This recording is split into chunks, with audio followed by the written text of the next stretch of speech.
Keras, Guardians of Hades romance series, book number 7, written by Felicity Heaton, narrated by Eric G. Dove. Chapter 8. Enyo grunted as Keras collided with her, scrambled to grab hold of him as he snarled in her face, baring fangs that snapped dangerously close. She managed to get her hands against his chest and shoved, ripping him away from her and sending him flying across the rooftop. He twisted and flipped, landing in a crouch as he skidded backwards, his right hand skimming the ground between his legs, keeping him upright. His crimson eyes narrowed on her, and she was swift to dodge, to hurl herself to her left and into a roll that had the shadows he had launched at her from the black cloud slashing the air where she had been rather than her. His deep growl cut through the tense silence as she popped onto her feet and ran at him.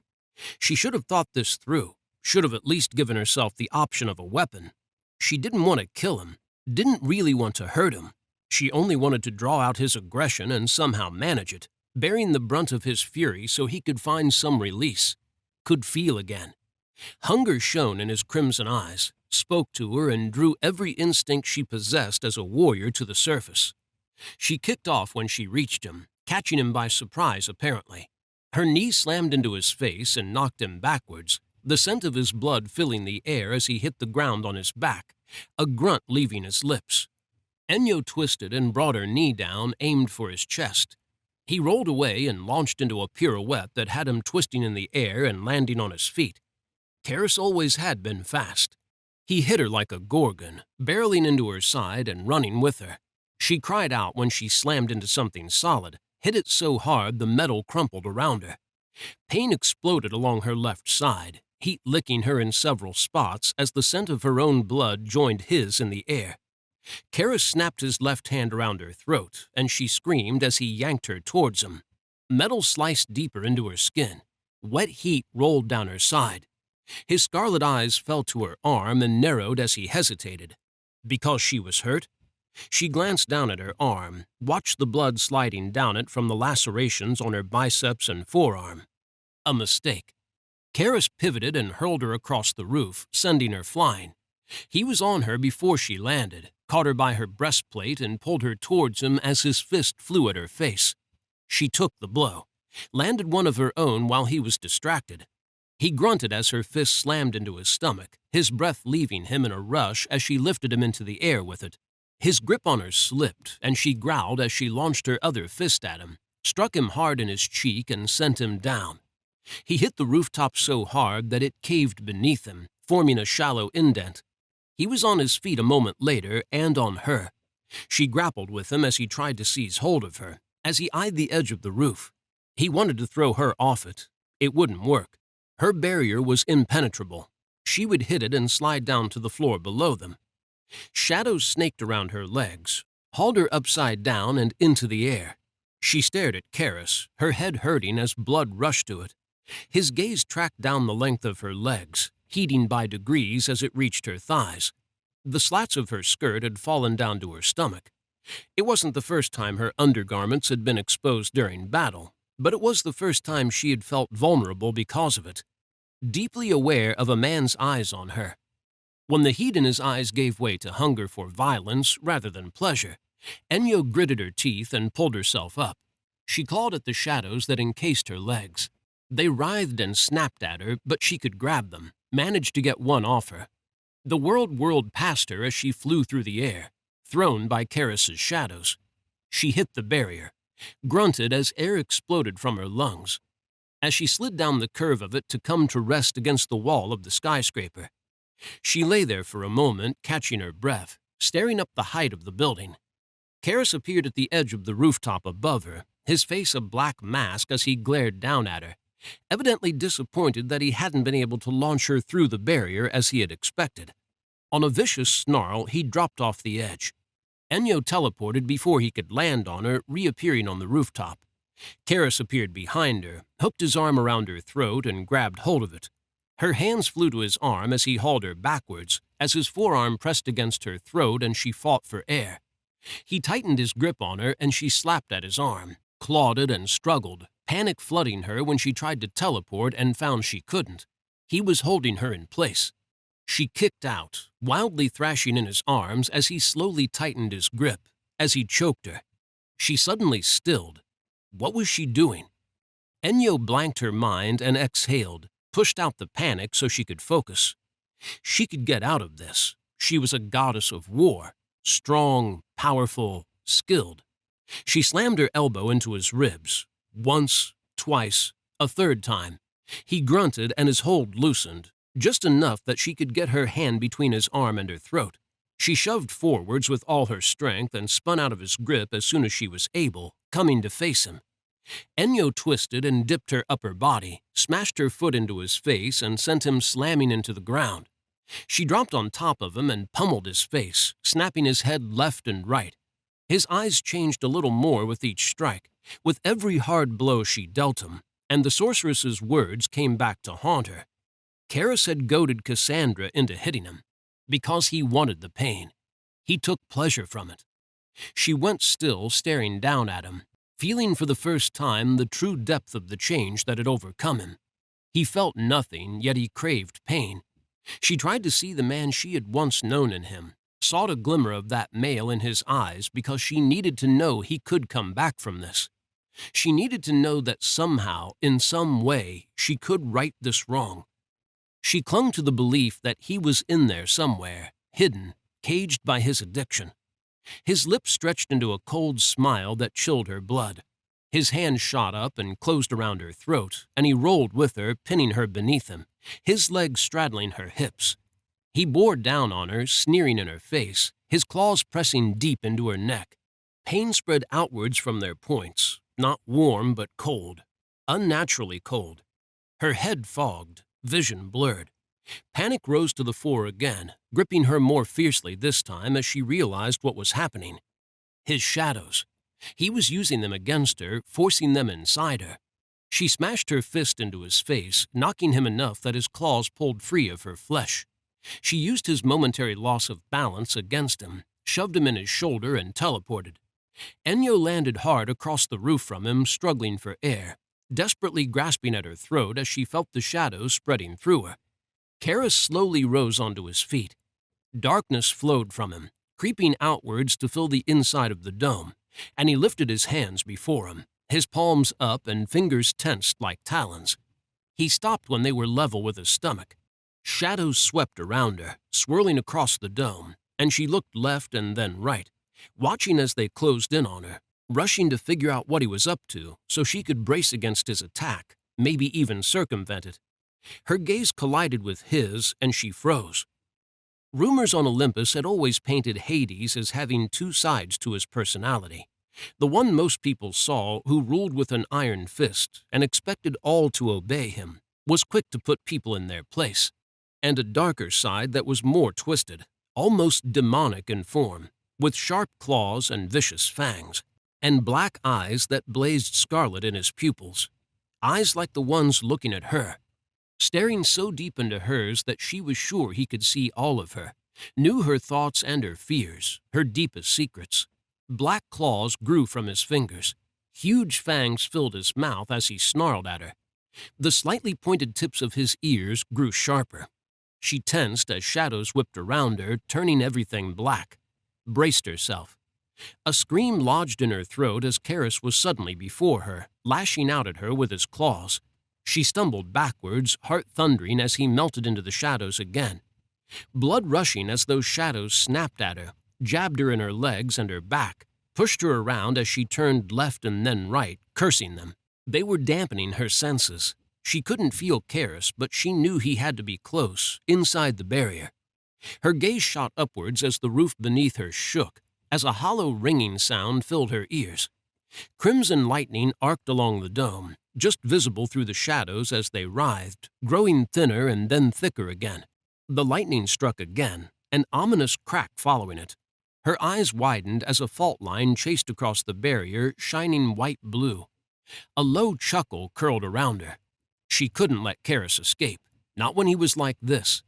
She spun in a circle, peering into the shadows, desperately seeking a sign of movement. Nothing.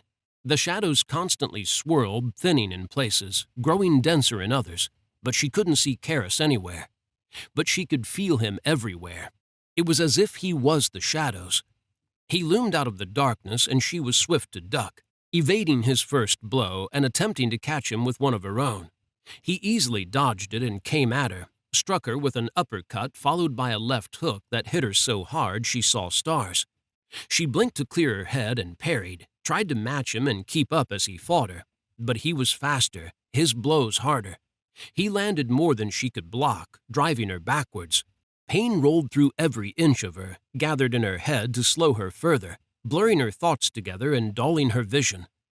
Keras bore down on her again, grinning as he struck her, as she blocked his next punch and landed one of her own, smashing her fist into his ribs.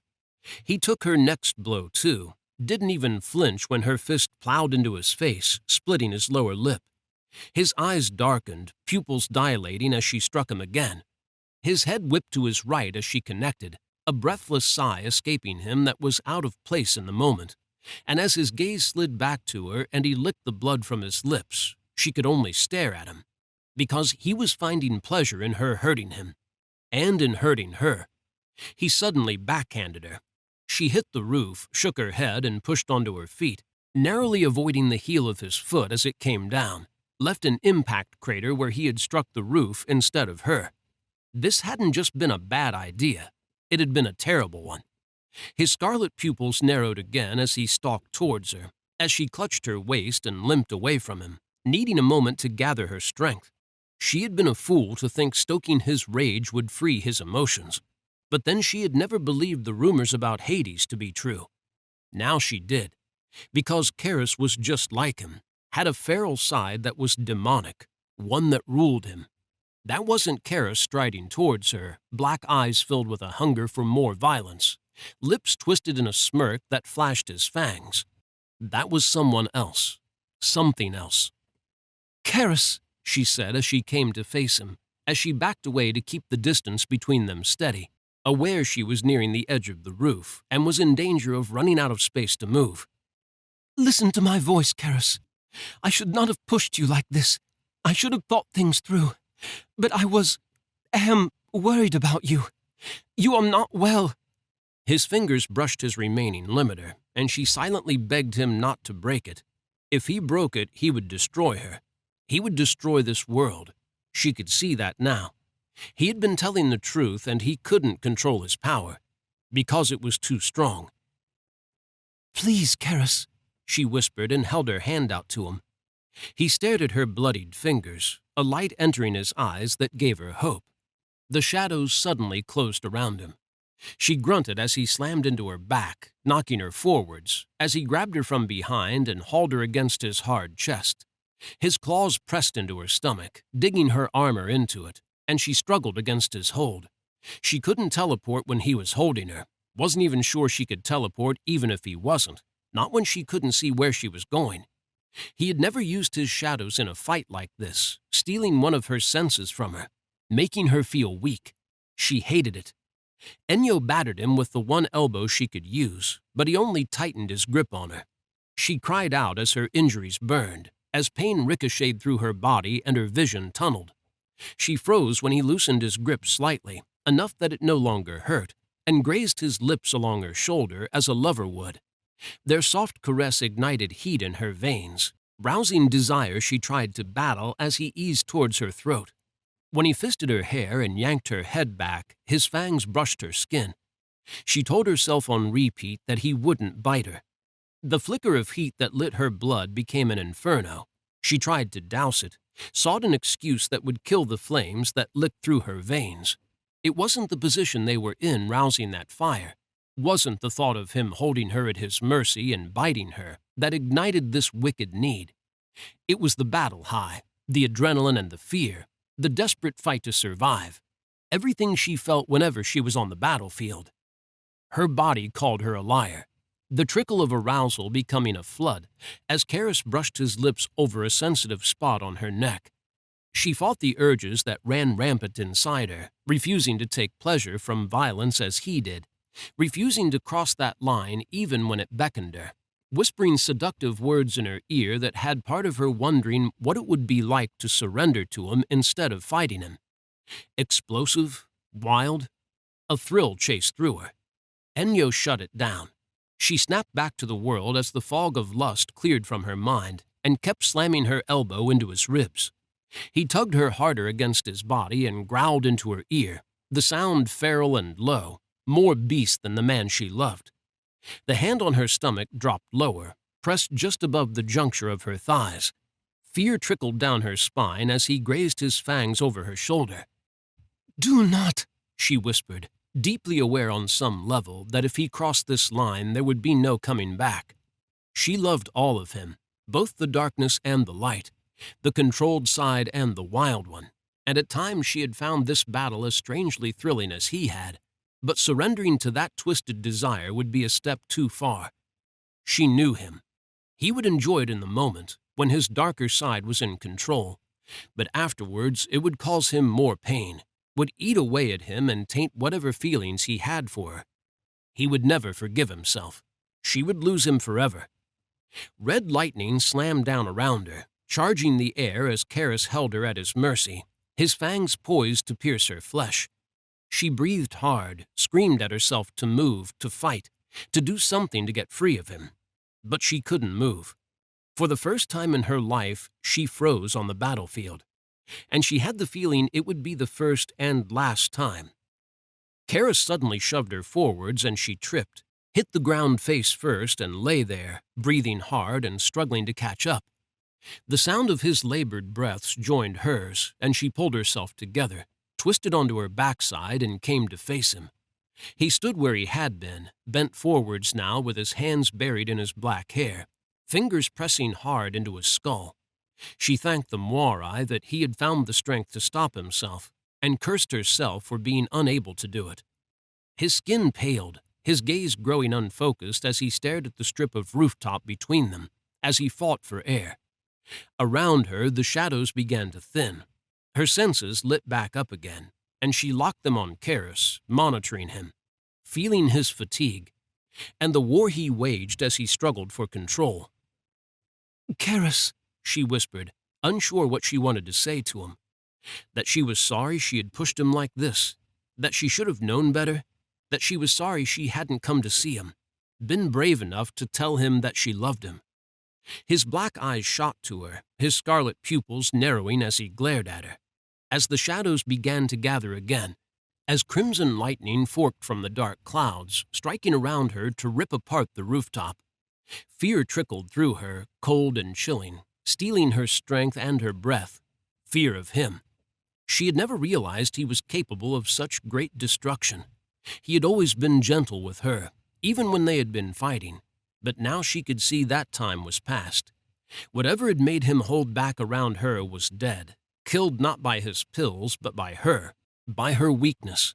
She flinched as the lightning struck so close to her that heat sizzled over her skin, and she leaned away from it, from the gaping hole in the roof beside her that smoldered, smoke rising off it. Her gaze whipped back to meet his. "Keras, listen to me." He bared fangs at her, his eyes filled with malice and hatred once more, and she knew she didn't have long to calm him. And if she failed, God's help this world. Chapter 9. "Come back to me." Enyo held her hand out to Keras again. He was on her in a flash, crossing the roof of the skyscraper in the blink of an eye, and hauling her off her feet, slamming her onto her back. He pressed down on her and she grimaced, gritted her teeth as pain speared her, as she had to fight to get air into her bruised lungs. He grabbed the front of her breastplate, lifted her a few inches off the ground, and slammed her back into it. She shrieked as the roof gave way, as she plummeted through it with him on top of her. Lightning struck and panic seized her lungs as it blazed past her, as she sensed the barrier crack under the onslaught. Her back hit a beam and she grunted, cried out as she was flipped and ended up on top of Keras. She felt the heat of lightning closing in on her back, braced herself for the blow as it bathed Keras's face in crimson, his wide eyes locked with hers, a flicker of green in them. He roared and wrapped his arms around her, and darkness engulfed them. Her breath burst from her as she hit the roof hard on top of Keras, her mind scrambling as black ribbons of smoke curled around her, and fear blasted through her, fear that they were his shadows come to lash at her again. She rolled away from them, from him, and stopped only when she realized they weren't attacking her. They weren't his shadows. They were the lingering vapor trail of his teleport. She shuffled onto her hands and knees and looked across at him where he lay on his back a few feet away. Her heart lodged in her throat. He was still. Too still. She quickly crawled across the broken rooftop to him, lifted her hand and touched his cheek. Her eyes darted over him as she patted his face, as she silently begged him to be all right. Enyo brushed her fingers across his mouth. Her breath leaked from her when his lips parted, a soft puff of air escaping them, bathing her fingers. She sagged on top of him, her head coming to rest on his chest, all of her strength rushing from her. Around her, the shadows dissipated, the world going still again. She pressed her palm to his chest and focused, needing to know that he was going to be all right, and was only out cold because he had used up too much of his strength, had used the last of it to protect her by teleporting her. As the shadows cleared, her senses grew sharper, made her aware of the 5 gods standing on the next rooftop. She focused, and the barrier she had created shattered. Keras's brothers were quick to teleport to her, to loom over her as she slowly eased away from him. Guilt twisted her stomach again and had her seeking the right words to explain what had happened. Keras has only gone supernova once before, when we first arrived. Why now? Callisto stared down at her, his eyes stormy gray, demanding an answer. We should move him, she said, her voice weaker than she would have liked, not a command but a desperate plea. For Keras's sake and for her own, too. She needed time to come up with a good explanation for what had happened, because she could see in his brothers' eyes that they were ready to attack her if they didn't like her answer. We aren't going anywhere until you do some explaining.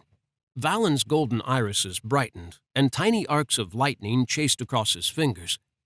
Enyo looked down at Keras, focusing on him to avoid the accusatory glares of his brothers, to lift the weight off her heart enough that she could find her strength again, and make them see she had only been trying to help him. She knew that it looked bad. She knew that it was bad. Keras is reliant on the suppressants that your father made for him, and they do more than inhibit his power. She swallowed hard.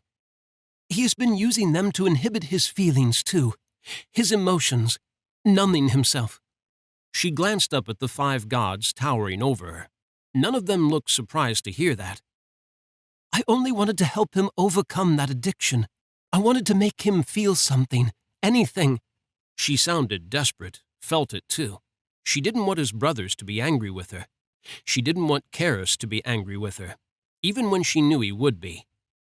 You couldn't have waited, Diamond said, and shock rolled through her as her gaze leaped up to meet his.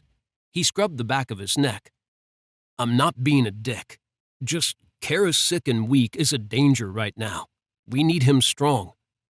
It hit her that they were right. They loved their brother, but their mission depended on Keras because he was not only the most powerful among them, but he was bound to the strongest and oldest gate. On top of that, Ares was out of action because he had closed the gate bound to him, and no one knew how long he would be sleeping by the sound of things. Her gaze drifted down to Keras's face again, and she gently brushed her thumb across a streak of blood on his cheek, clearing it away. The world was in serious danger without him, but she hadn't been able to stop herself from doing something. She wasn't one for leaping into action without thinking things through, and cursed that the first time she had acted on instinct had been this moment, when the fate of this world and the underworld was hanging in the balance. Escher's voice rolled over her, as dark and menacing as a thunderstorm. I hate the thought of my brother suffering, doing this to himself. But Diamond is right. We needed him strong, even though it came at a price. Addiction was a price she hadn't been willing to pay, not when she was so familiar with it, knew how dangerous it could be. If she had to, she would protect this world in his stead, even if it caused all of Olympus to turn against her, or Hades to throw her into Tartarus. Just thinking about him had rage burning up her blood, a fierce need to confront him about what he had done to Keras consuming her. She tamped it down and focused on Keras instead, trying to figure out what to do now, how to help him through whatever came next. He will have other pills, she whispered, unable to pull her gaze away from him to look at his brothers. I'll check out his apartment, Valens said, his tone gruff. I'll go with you. Callistos touched her shoulder. These guys won't say it, but you did the right thing. I've watched Keras changing, and if I had known why, I would have done something too. That comforted her, had her able to look Callistos in the eye. She dipped her head, silently thanking him for supporting her decision. Valen mussed his violet hair, tousling the longer lengths that hung down one side of his face before he shoved his fingers through the choppy shorter sides and back. He's been a dick recently. Kinda deserves to go cold turkey. I want him strong, but this isn't right. I'm not gonna hold it against you. Much. He teleported and Callistos followed him, leaving her alone with Diamond, Merrick, and Escher. I'm taking him home, Escher grumbled and took a hard step towards her, forcing her to move aside. He'll be angry if he comes around here and finds out we all left Ares in the mansion unguarded. He grabbed Keras and disappeared with him. Ennio remained kneeling on the broken rooftop, unsure what to do. We'll take care of him. Diamond pinned her with a black look, one that relayed every drop of the anger that pulsed off him in powerful waves and had the air around him chilling. He teleported too. She waited for Merrick to leave, sure that he would, deeply aware that she had messed up by forcing Keras to face his addiction, and that it was going to be some time before the brothers forgave her, before they would let her near Keras again.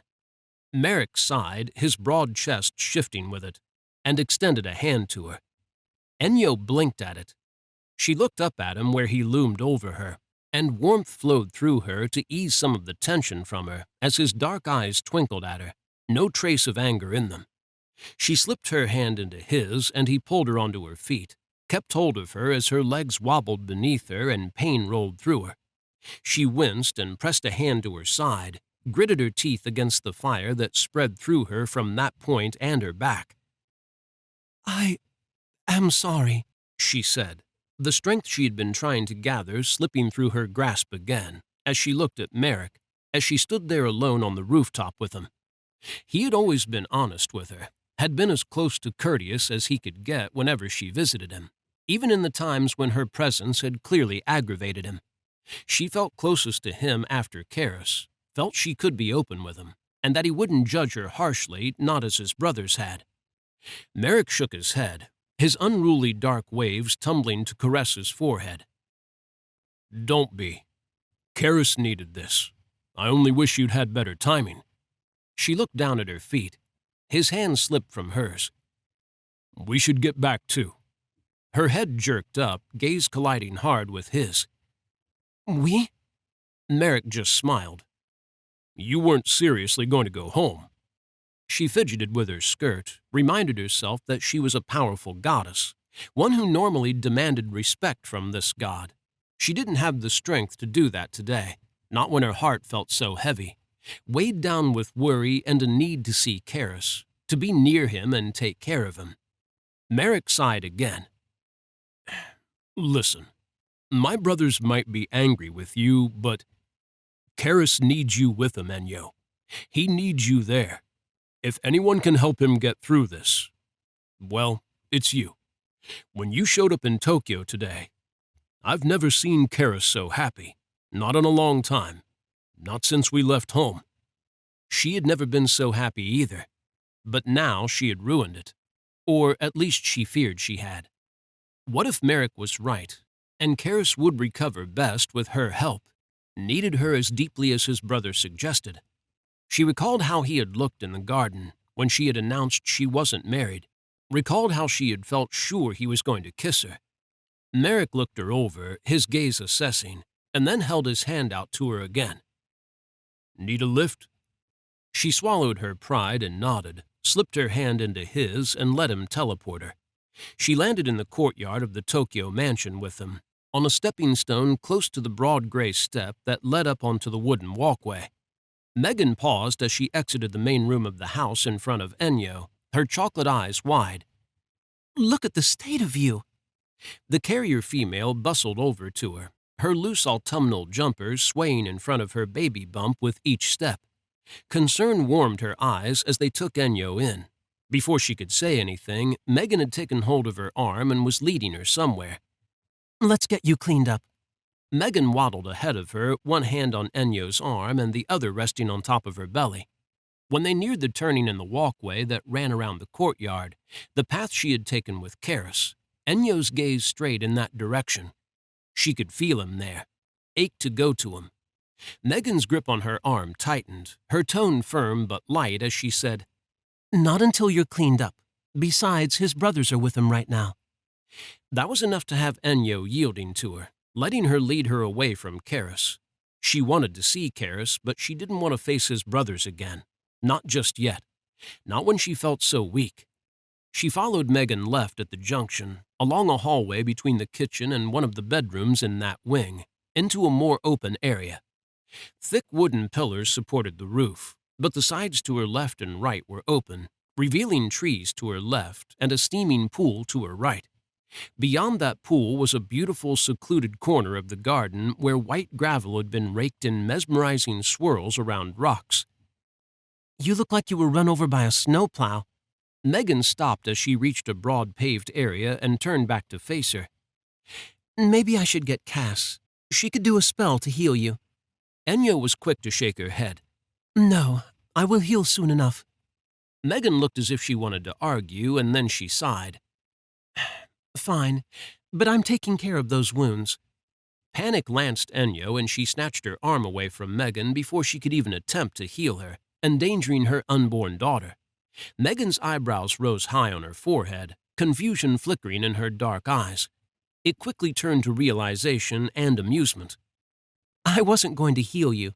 She rubbed her belly as she went to a cabinet near the stalls to Enyo's right and returned with a box. "I was going to do things the old-fashioned way." Enyo felt like a fool when Megan opened the box to reveal white bandages and other mortal medicine. She tensed when Escher stormed past her, filled a large bowl at a basin near the stalls, and swept back out of the room without saying anything. His glare spoke volumes enough. "I think there'll be some time cleaning him up." Megan closed the box and took hold of Enyo's arm again. "Come on, you're safe with me." Enyo followed her, a strange feeling stirring inside her as Megan forced her to sit on a low stool between the shower stalls and the huge rectangular stone bath. It only grew as Megan went about gathering water and cloths and began cleaning the blood from Enyo's skin and inspecting her wounds. She wasn't used to this sort of companionship, wasn't used to others showing concern about her. Normally, when she returned from a battle, she took care of her own wounds and washed the grime of battle from herself. Her brother never even asked if she was all right, and none of his servants tried to aid her. She felt a little lost as Megan fussed over her, couldn't form responses to any of what Megan said as she prattled on about her wounds and tended to them, wrapping cream crepe bandages around her left biceps and forearm. She wasn't sure how to react when Megan made her stand, when she noticed the blood on her side and began to unbuckle her breastplate. She stood there, mute and unsure what she had done to deserve such kindness. Sure she didn't deserve it. Megan placed a large white dressing on Enyo's left side and carefully smoothed the edges down. "There, that should help stop the bleeding at least." When the carrier stepped back to appraise her work, Enyo fidgeted with her breastplate, focusing on fastening the buckles again. She wasn't sure what to say as she finished and glanced at the woman who stood a good 4 inches shorter than her. A deep sense of gratitude, one born not only of the fact Megan had tended to her, but of the fact she was being kind to her despite what she had done, pushed a thank you to the tip of her tongue. Escher strode past the end of the corridor beyond Megan, glared at Enyo. Megan scowled back at him and he turned away, and Merrick appeared in view with Diamond following on his heels. "Guess they're done." Megan waved her hand towards the corridor. "I'll show you the way." She smiled softly, one that chased the chill from Enyo, as she felt the weight of Diamond and Escher's gazes on her. Enyo nodded and followed the carrier, thankful that she had intercepted her before the two gods could raise an objection to her being in their home after what she had done. Megan led her along the covered walkway that ran parallel to the main living area and then banked right, heading along the length of that wing of the house. She stopped at the opened white wood-framed panels of the final room. Enyo stared into it, at Keras where he lay on the bedding in the middle of the room, still out cold. He looked peaceful at least, and someone had removed his soiled clothes and washed the blood from him. A thick dark blanket covered him from the waist down, leaving his bare chest exposed. "I'm just next door if you need anything," Megan said, her soft voice warm. Enyo glanced at her and nodded, waited for her to disappear into the room next door where she could see Aries sleeping, and then drew down a deep breath. She stepped into Keras's room, crossed the golden straw mats to him, and sank to her knees beside him. She carefully stroked her fingers over a bruise on the left side of his chest, skimmed her fingers down his arm, and lingered with them on the silver band that encircled his thumb. Sorrow swept through her, all the wasted years crowding her mind as she sat with him, as a need to speak to him filled her even though he wouldn't hear the words she wanted to say to him. She lifted his hand as tears burned her eyes, brought it to her lips, and pressed a kiss to the ring he wore. She had wanted to tell him that she loved him that day, had mustered her courage for hours before going to see him, only for it to falter and abandon her when she had finally been in his presence. She had cried when she had returned home, tears of anger rather than pain, had been furious with herself for lacking the strength to tell him the feelings in her heart, for giving him the ring under the pretense of it being a token of friendship. He had a terrible way of making her weak, making her words fail her and fears fill her. He was the only man in existence who could truly bring her to her knees. Her brother tried, but no matter what he did to her, no matter how many times he trampled her feelings or shut her in his home, attempting to control her and keep her under his thumb, she never let him break her. She always held on, always found the strength to keep her chin up. Keras could strip all her strength from her with only a look. He could break her without saying a word. She lingered with her lips against the ring, her eyes on his face. She couldn't believe that all this time he had been taking the pills because he couldn't bear the pain of being apart from her. She was touched by that in a way, and part of her could sympathize with him. After all, the cold abyss that filled her, the pain of their parting and the hurt of missing him was the reason she had turned to ambrosia again. She had wanted to erase the agony. Ambrosia had only dulled it. She stroked Keras's arm. He had found a way to conquer it, and gods, if she had been in his position, had those pills available to her, she probably would have done the same thing. "I am sorry," she murmured, caressing his arm, keeping her eyes locked on his face. "I should have come to see you sooner. I should have told you all those years ago that you are the only one I could ever love." She frowned as sweat dotted his brow, swept her fingers across it to clear it away. It was cold, his skin clammy beneath her touch. She looked around at the sparsely furnished room and spotted a bowl on the mats on the other side of him, together with a cloth. She reluctantly released his hand and went to it, wetted the cloth and wrung it out. She folded it neatly and placed it on his brow, smoothed it down and watched over him as his face crumpled, a soft groan escaping him. She took the bowl with her and went back to his other side, gripped his hand again and held it. He shivered and twitched, and she drew the blanket up to cover his bare chest, tucked him in and sidled closer, her heart growing heavier in her chest. She stroked his cheek, her brow furrowing, and whispered, "I am sorry I kept you waiting so long." His face slackened, his lips parting as his trembling subsided, as if her words had comforted him and stolen his pain away. She tightened her grip on his hand as silence rang around her, as she stared down at him and willed him to fight, to make it through the drain on his power and the tide of his emotions and come back to her, because she couldn't lose him. Chapter 10. Enyo lost track of time as she sat beside Keras, holding his hand, pressing a cold compress to his brow whenever the feverish sweats racked him. She was only aware of him, of how these episodes that left him shaking and pale were coming closer and closer together. Because he needed his pills? At first, she had thought the episodes were the result of the drain on his strength caused by their fight, and his going all out on her, manipulating shadows in a way she had never seen him do before. Now she felt they were in part that, but only to a small degree. He was coming down off his pills. How many had he taken each day?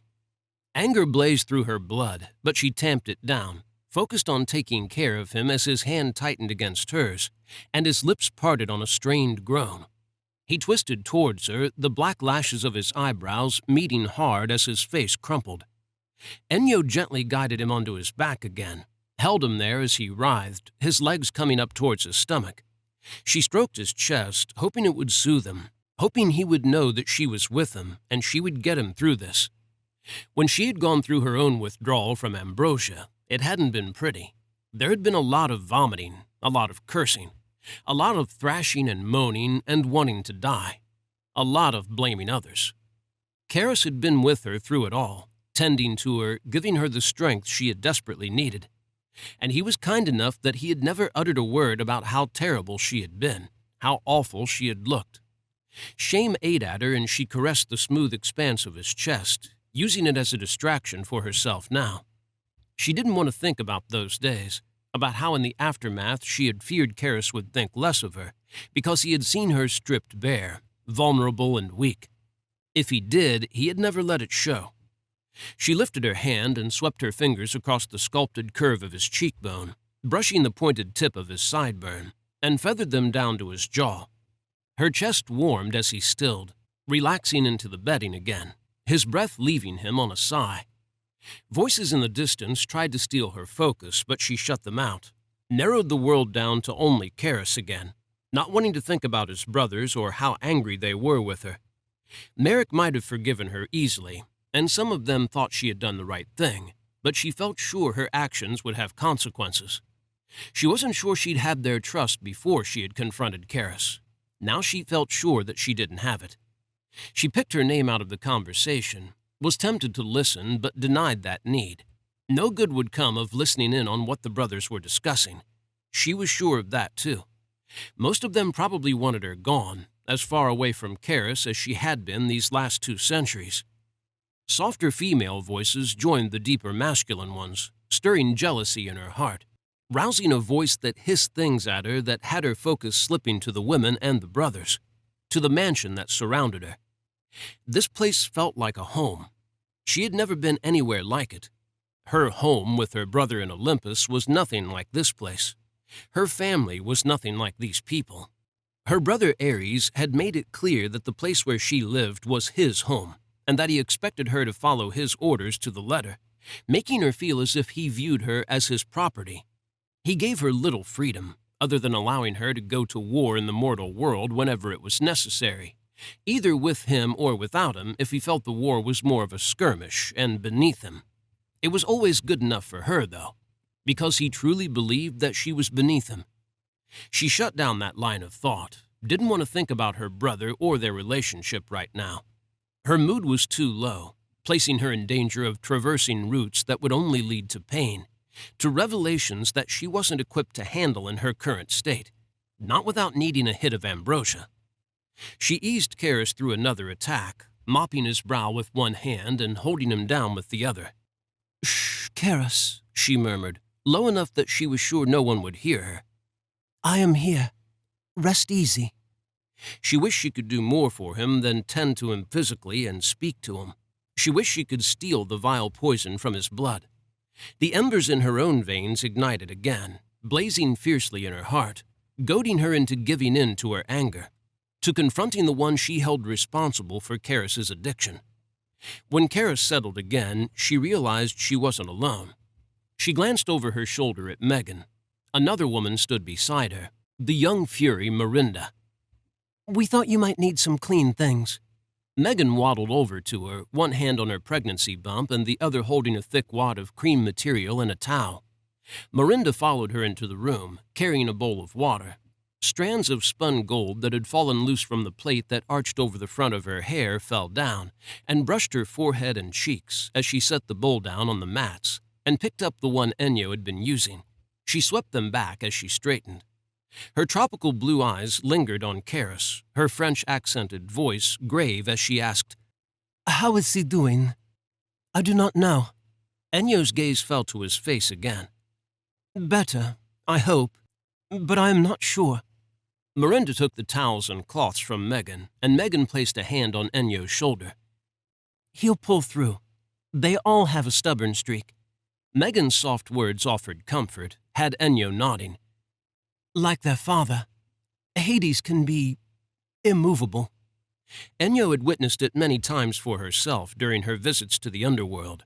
She looked up at Megan. How is your Ares? My Ares? She blinked and then her eyes widened, her mouth opening in an O. Because your brother is Ares. Well, my Ares is doing good, apparently. He's stable, which is a relief for both of us, I think. Megan rubbed her stomach through her orange sweater. She calmed down around the time his power settled. A female child. Keras had looked so worried when he had announced that. Enyo vowed that she would ensure that nothing happened to Megan or the baby, not while he was sleeping and not in all their days. She would be there to protect them with the brothers. It's dinner time. Well, it should be breakfast really, but we're all kind of nocturnal now. Megan squeezed Enyo's shoulder. Do you want to eat something? Enyo shook her head and looked beyond the women to the courtyard garden. It was growing light out. I would like to stay here, she said, her voice distant and quiet, the strength stolen from it by the thought of having to face the brothers. They wouldn't want her there. She didn't want to ruin their meal. I'll bring you a snack. Megan's hand slipped from her shoulder and Enyo looked up at the carrier, into her warm brown eyes. The look Megan gave her would have made Enyo feel her carrier talent was reading minds if she hadn't known she had the power to heal. The mortal knew that Enyo was avoiding the brothers. That would be nice, thank you. Enyo dipped her head and both women smiled and did the same. She was quick to add, and thank you for earlier, too. No problem. Megan's smile widened and warmed. She waited for them to go, gazed into the garden once they were gone, and held Keras's hand as the sun rose. The light slowly eased down the garden, casting shadows of the elegant pine topiary across the pale gravel. She watched them for a while, drifting in her thoughts, leaving them only whenever Keras needed her. He snarled low and she tensed as his power pressed against her for the first time since the rooftop. She glanced at his wrist, at the pale band of skin where his limiter had been before he had broken it. Aware that if she didn't do something, his returning power might affect this world. He wouldn't mean to harm this realm, wouldn't be aware of the damage he was doing as he slept, fighting the effects of coming off his pills and regaining his strength. But he would feel guilty about it when he finally awoke. She reluctantly released his hand and lifted both of hers to her hair. She carefully untied her hair, letting it fall around her shoulders, and sought the braids that hung down one side of her head. There were 3 of them. She caressed each, seeking the one she needed. When she found it, she carefully undid it, removing the silver wire from it. It was warm beneath her fingers, made of the same metal as Keras's ring, but unlike that ring, this thread was blessed. Enyo undid another braid, choosing the one she had threaded gold through, and opening the small gold band she had clamped around it in places. The gold was cool to the touch, but vibrated with power. Not gold of this world, but gold from the deepest heart of Mount Olympus. Whatever blessing she bestowed upon it would be increased in strength by its natural power. She picked at her skirt, unraveling the thick black threads that bound the ornate silver plates to each leather slat. When she had assembled all she needed, she set to work, focusing on it as the hours trickled past, weaving an intricate knotted band of the black thread, silver and gold metals, working a blessing into it that came from her heart. The cool air of the day grew chilly. She glanced up from her work, eyes widening as she saw it was dark again outside. Her gaze caught on something as it moved. Escher. He paused at the end of the wing of the house opposite her on the walkway that jutted out over the pond, and tipped his head back, basking in the moonlight. It brightened his gray shirt, cast highlights in his onyx hair, and turned his skin milky. His blue eyes remained fixed on the moon, even as the young Japanese woman came to him, slipped her hand into his, and held it. Was the moon affecting him? His power over water came with a price in this world. He was easily swayed by the moon, felt the pull of it as keenly as the oceans did. Her fingers paused at their work as she watched him, wary of him, aware that it had only been weeks since he had gone on a rampage in the underworld, had killed anyone who had strayed too close to him and appeared as if they might interrupt his hunt. Escher had a dark side as black as Keras's. But there wasn't a sign of it as he turned towards the woman and gazed down at her. As he stroked her cheek and spoke with her, a warm and tender look on his face. Neither of them seemed aware of her, and she felt as if she was prying, yet she couldn't bring herself to look away. Escher placed his arm around the woman's shoulders and held her to him, pressed a kiss to her brow that was sweet and gentle, nothing like the vicious killer he had been not long ago. He seemed so different now. So many of the brothers did. Valen's sharp tongue remained, but he had lost some of his bite, was civil more often than not. Diamond appeared less solemn and distant than before. Ares had found a balance between his duty and living his life in the way he wanted, with the woman he loved. Callistos had even calmed down, seemed steadier now and far less reckless. Of course, Merrick had remained the same. But then she hadn't seen him hunting vampires to extinction in Spain recently. Maybe he had changed for the better, too. Golden light chased along the walkway beyond the white wood-framed panels, growing brighter as soft steps sounded. Ennio looked up as the sorceress appeared in view, holding a lantern that cast warm light over her figure-hugging long black dress and her dark hair. A ginger and white cat wound around her feet, even pushed through the fine material of her dress to emerge from between her legs, his rumbling purr filling the silence. A small guardian deity. Cassandra had a powerful familiar. The witch walked into the room, somehow not tripping on the cat as he kept walking in front of her, darting to brush her leg whenever she took a step. When Cassandra eased to kneel beside Keras, setting the lamp down beside his head, the cat rubbed across her backside and rounded her, hissed at Keras and distanced himself, heading for Ennio. She stilled as the deity crawled onto her lap and nestled there, purring loudly as he looked up at her and blinked. "Milos, you are such a Lothario," Cass muttered and shook her head. The cat kept purring. Ennio wasn't sure what to do. When she could practically feel the weight of his expectation, she gingerly petted him. He shuffled onto his back, exposing his soft belly. Cassandra huffed and muttered something in Russian, clearly not happy about her cat's antics. She checked Keras over. "He seems better. His power is returning." Ennio fidgeted with the bracelet she had almost finished. "I will help him with it." Cass nodded and stood. "If you need anything, just call. I'll leave the light. The garden gets dark without it, and you might want to get some air out there at some point." She moved to the threshold of the room and lingered, waiting for Milos to follow. The cat left Ennio's lap and sauntered over to the witch, but Cass still remained. She glanced over her shoulder at Ennio, her pale blue eyes warm. "The others are worried. Won't you come and eat something? Aiko is cooking." Ennio shook her head. "They do not want me there." Cass frowned at her. "You're wrong about that. The brothers, they were angry, but they understand why you did what you did. All of them would have done the same for the one they love." Ennio fell silent. Was everyone aware of how she felt about Keras? She glanced at him. Was he aware? "I am fine here." She stroked his arm. "I do not want him to wake alone. I need to watch over him." All excuses. "Everyone is safe here." Cass turned to face her. "Nothing could get through that barrier without someone feeling it. Food is ready." Katerina's soft voice curled into the room a moment before she stepped into view near Cassandra. Her Spanish accent lent a warm edge to her voice as she peered in at Ennio. "Are you coming?" Ennio shook her head. The hybrid mortal demon female didn't press the matter, just offered a smile that said she understood. She had grown to like Katerina over the few months she had been with Merrick, felt as if she might have found a friend in her, a confidant who could listen to her troubles. There had been several times when she had visited Merrick only to find he wasn't there, and had fallen into easy conversation with Katerina, exchanging stories of the brothers, agreeing on countless points about them, like how difficult they could be. "I'll set some aside in case you change your mind." Katerina looped her arm around Cassandra's and lured her away. Blissful silence fell again.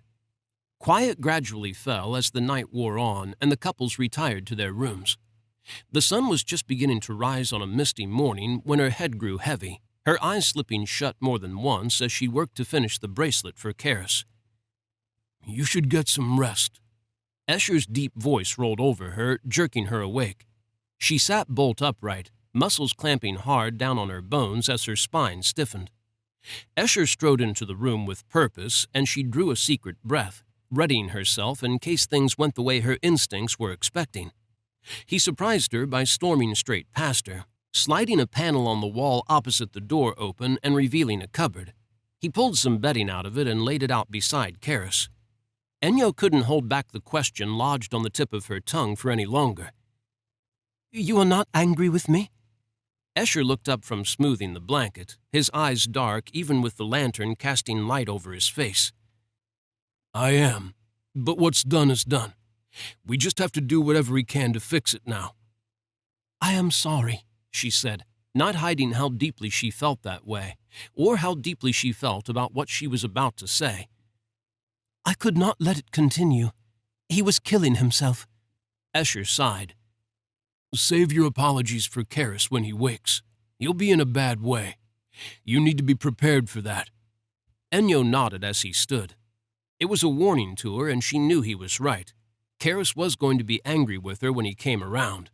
He was going to do and say things that could really hurt her if she wasn't prepared. She thought about how terrible she had been to him when she had been weaning herself off ambrosia, and then thought about how long he had been in this world. All the things he had been through because he had been forced to come here, because of his father. The fury she had been holding back for the last 2 days rose back to the fore, stronger this time, filling her with an undeniable need to confront Hades, to make him pay for what he had done to his beautiful son. She placed the finished bracelet on Keras's wrist, felt the leak in power she could sense from him begin to fade. She leaned over him and pressed her lips to his, whispered against them, "Goodbye." Felt sure she would never see him again. Hades would kill her. But someone had to make him pay. Chapter 11. Enyo stepped from the gate that connected Olympus to the underworld, leaving behind the bright blue sky and sun-bathed streets of the White City, and entering the grim monotone world where black lands met a dull orange sky. She teleported, landing mid-stride before the sprawling complex of onyx temples that formed the main place of worship at the Palace of Hades. Enyo stormed towards the 2 armored guards who stood sentinel at the gate in the wall, not slowing even as they turned dark gazes on her. She swept past them, head held high, step sure. Her hand came to rest on the hilt of the sword hanging from her left hip, a warning that any action on their part would be the last thing they did in this world. She released the breath she had been holding as neither male attempted to stop her. Her gaze lifted as she entered the grounds of the palace, rising up the height of the fluted black columns of the temple looming before her to the triangular pediment they supported. 2 smaller temples flanked it, set back from it on either side, the enclosed hallway that joined them making them appear to be one enormous temple. Black mountains rose beyond the palace, fractures in their faces that glowed gold, casting that shade of light across the sky and the smoky clouds that billowed there.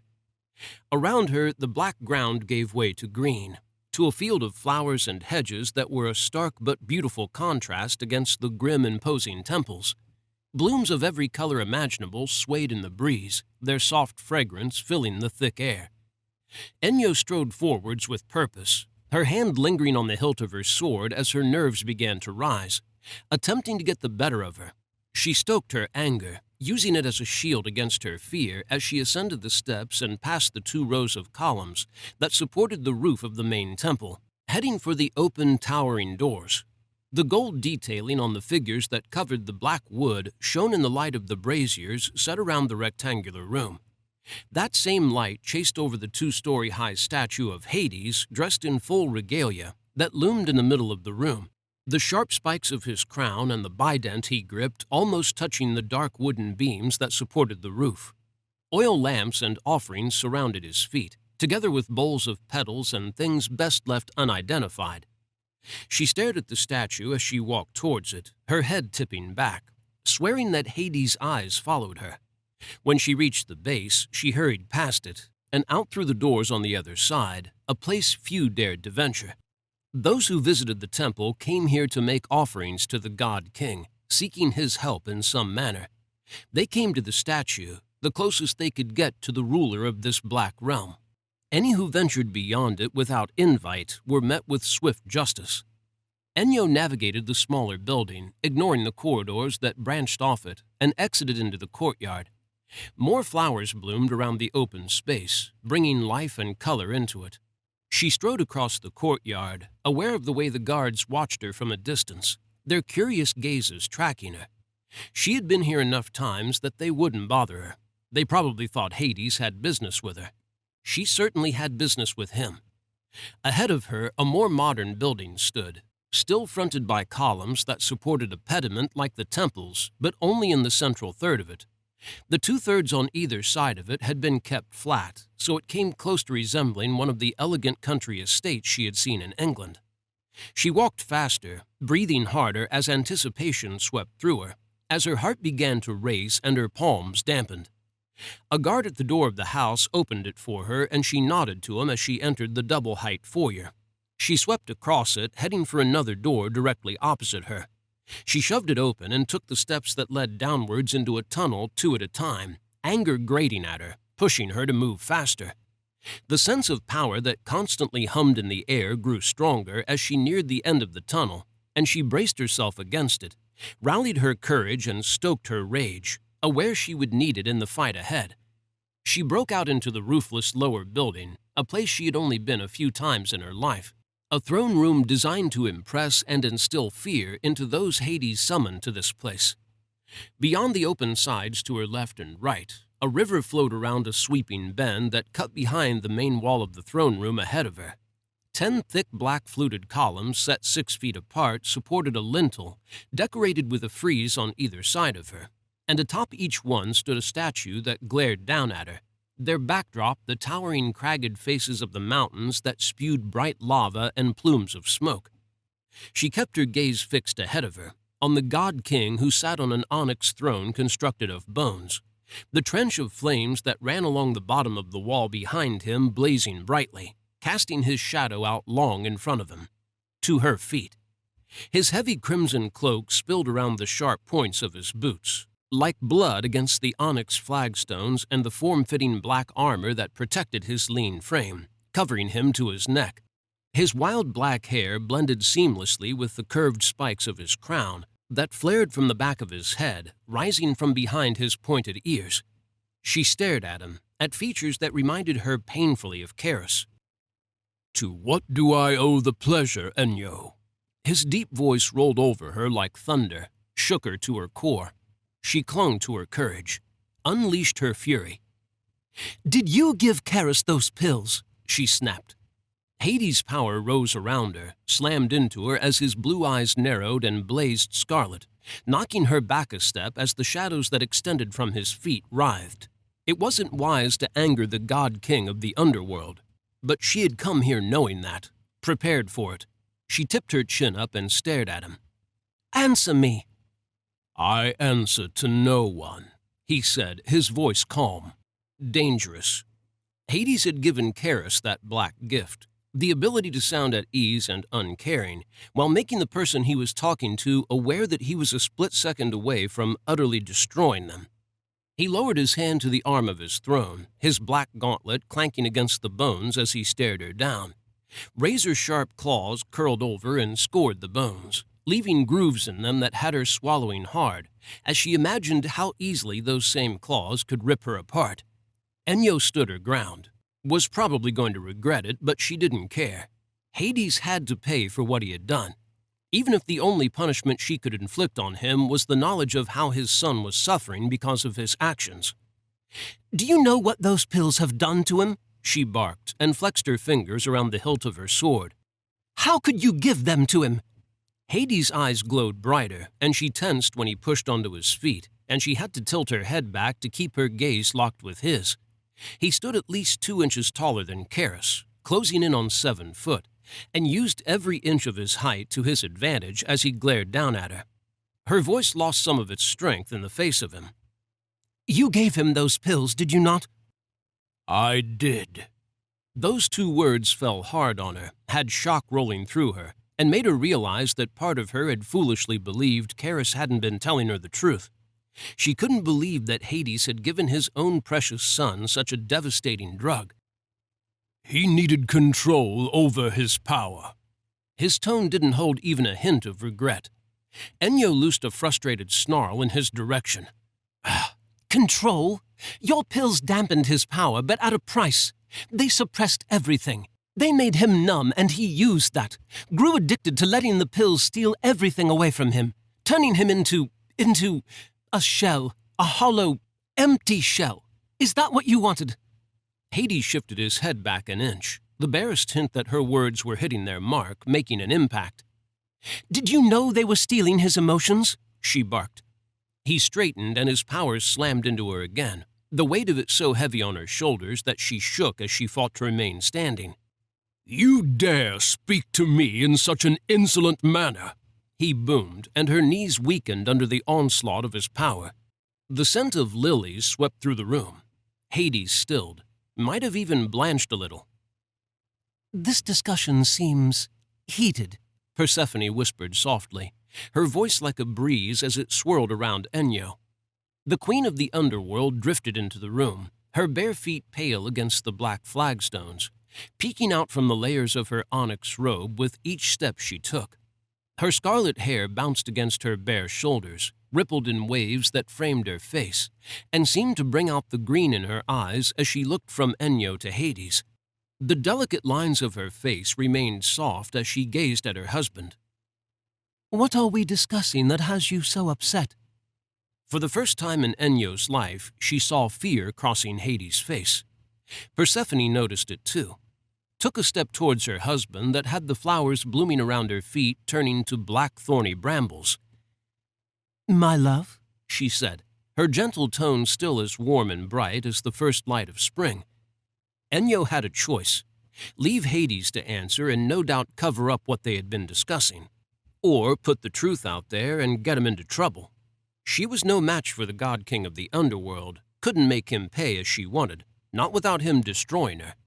Persephone, however, she had witnessed the goddess of nature bring him to his knees with only a look. I came to ask Hades why he gave pills to Keras that suppressed both his powers and his emotions, she spat, refusing to regret landing him in trouble when he turned a vicious look on her, pressing her advantage as Persephone's green eyes slowly widened and filled with emotion. Ennio gripped the hilt of her blade. I came to ask him if he knew Keras was addicted to those pills now and uses them to numb himself. Hades snarled through sharp fangs. Ultimately, it had been Keras's decision. I gave him the choice. The moment we discovered what the pills did to him, I offered to make him another way of containing his power. He refused. Why? Persephone's voice darkened, turning as black as the sticks as she faced her husband. Why would you do such a thing? Why did you not tell me? Why did he not wish for another way? He wanted an end to his pain and suffering, Hades interjected, a light entering his scarlet eyes as he stared at Ennio, a flash of victory because he meant to turn this against Ennio, to pass the blame to her and move Persephone's anger to her with it. It was the only way he could bear to be in the mortal world when he hated it there. He despises it still. He despises them still. The mortals? Persephone whispered. Hades looked at her. His feelings. Shock swept through Ennio, emptying her mind and draining her anger. She hadn't known that. Keras had told her that she was the reason he took the pills, but she hadn't realized it was that bad. She had only thought he had been trying to escape his emotions, his feelings for her, not that he couldn't bear them. Did he want them gone? Erased? Any hope for her and Keras that had been building inside her died in that moment as cold swept through her, a numbing chill caused by the dawning of a realization she wanted to pretend hadn't happened. Keras didn't want to feel anything for her. She battled that feeling as she stared at Hades, clawing together the fragments of her hope, even when it felt like a futile endeavor. I gave him the choice, Hades said. He chose to end his feelings in the only way open to him. She shook her head, not wanting to believe that, even when her heart said it was true. She had driven him to this. You should have stopped him. She clenched her fingers into a tight fist. You knew he was addicted to them and you did nothing.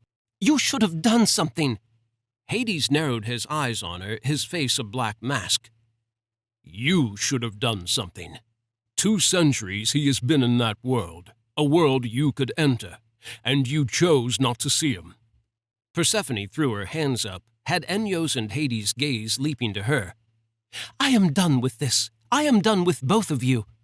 The ground trembled beneath Enyo's boots, and Hades reached for Persephone, but thick brambles snaked across the air between them, forming a wall, and she disappeared.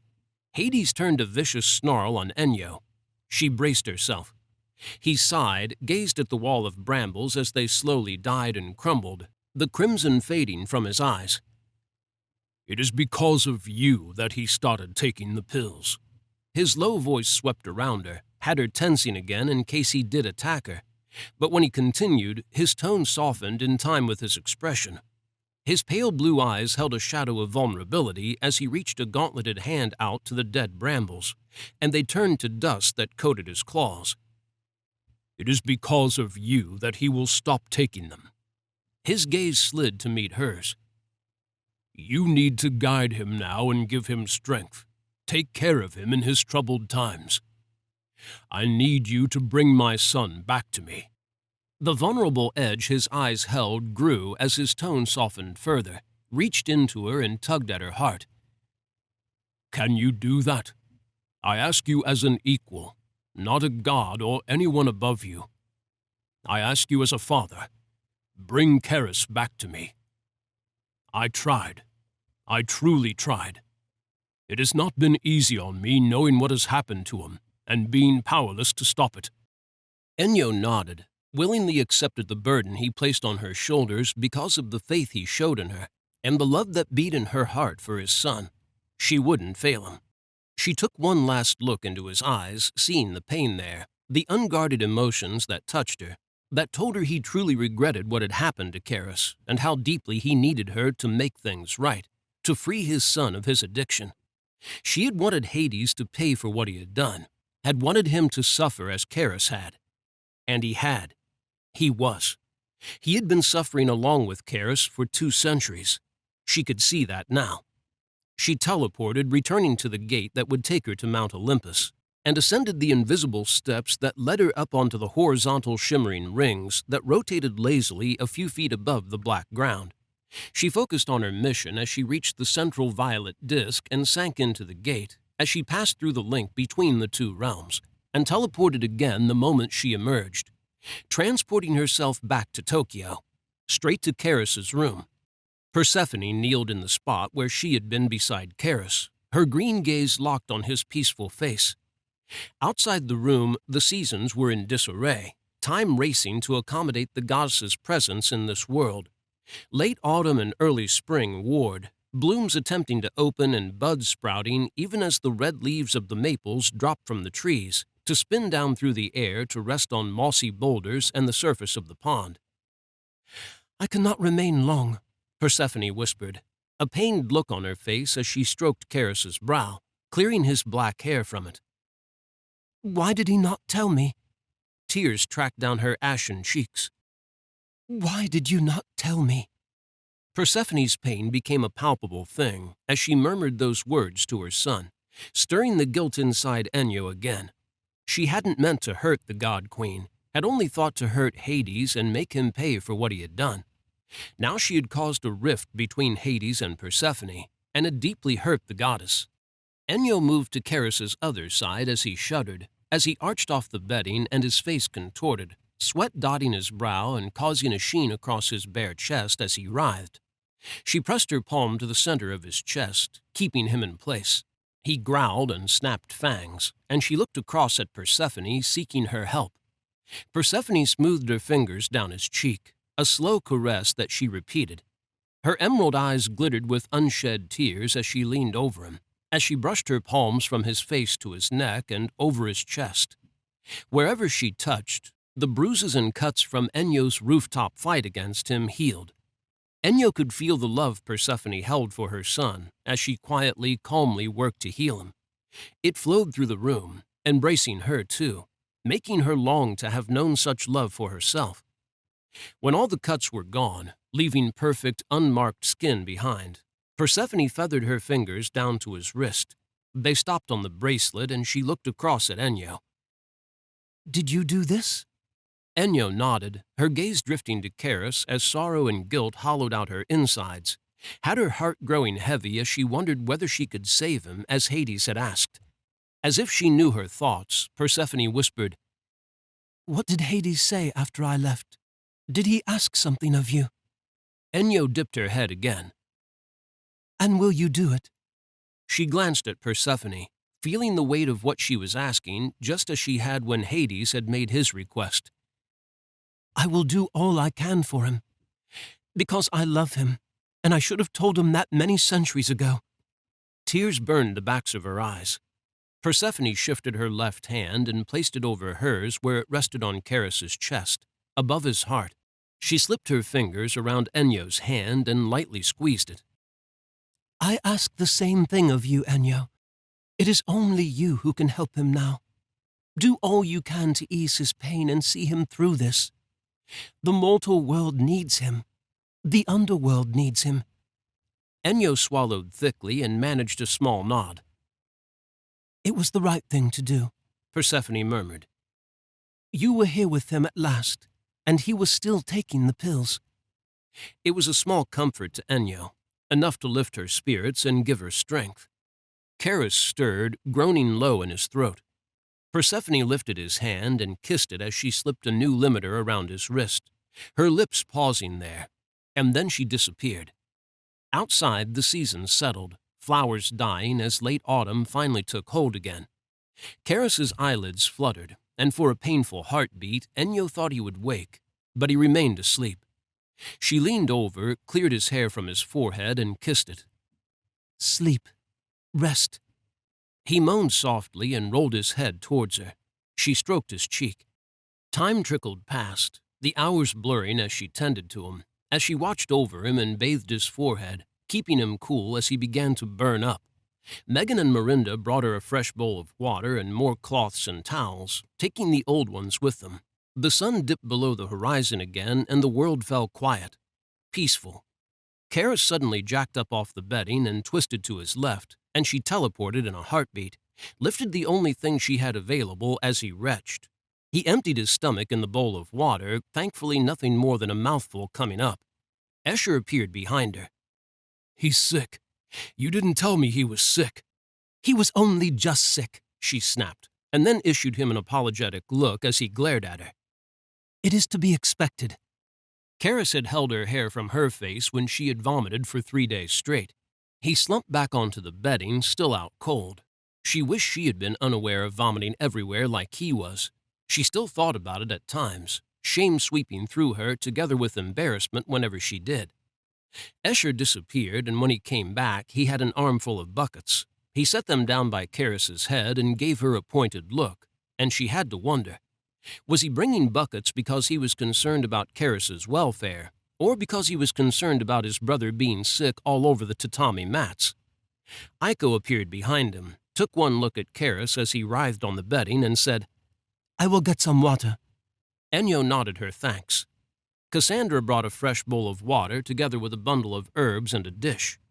Enyo mopped the sweat from Keras's chest and face as the sorceress lit the herbs, as their scent filled the room.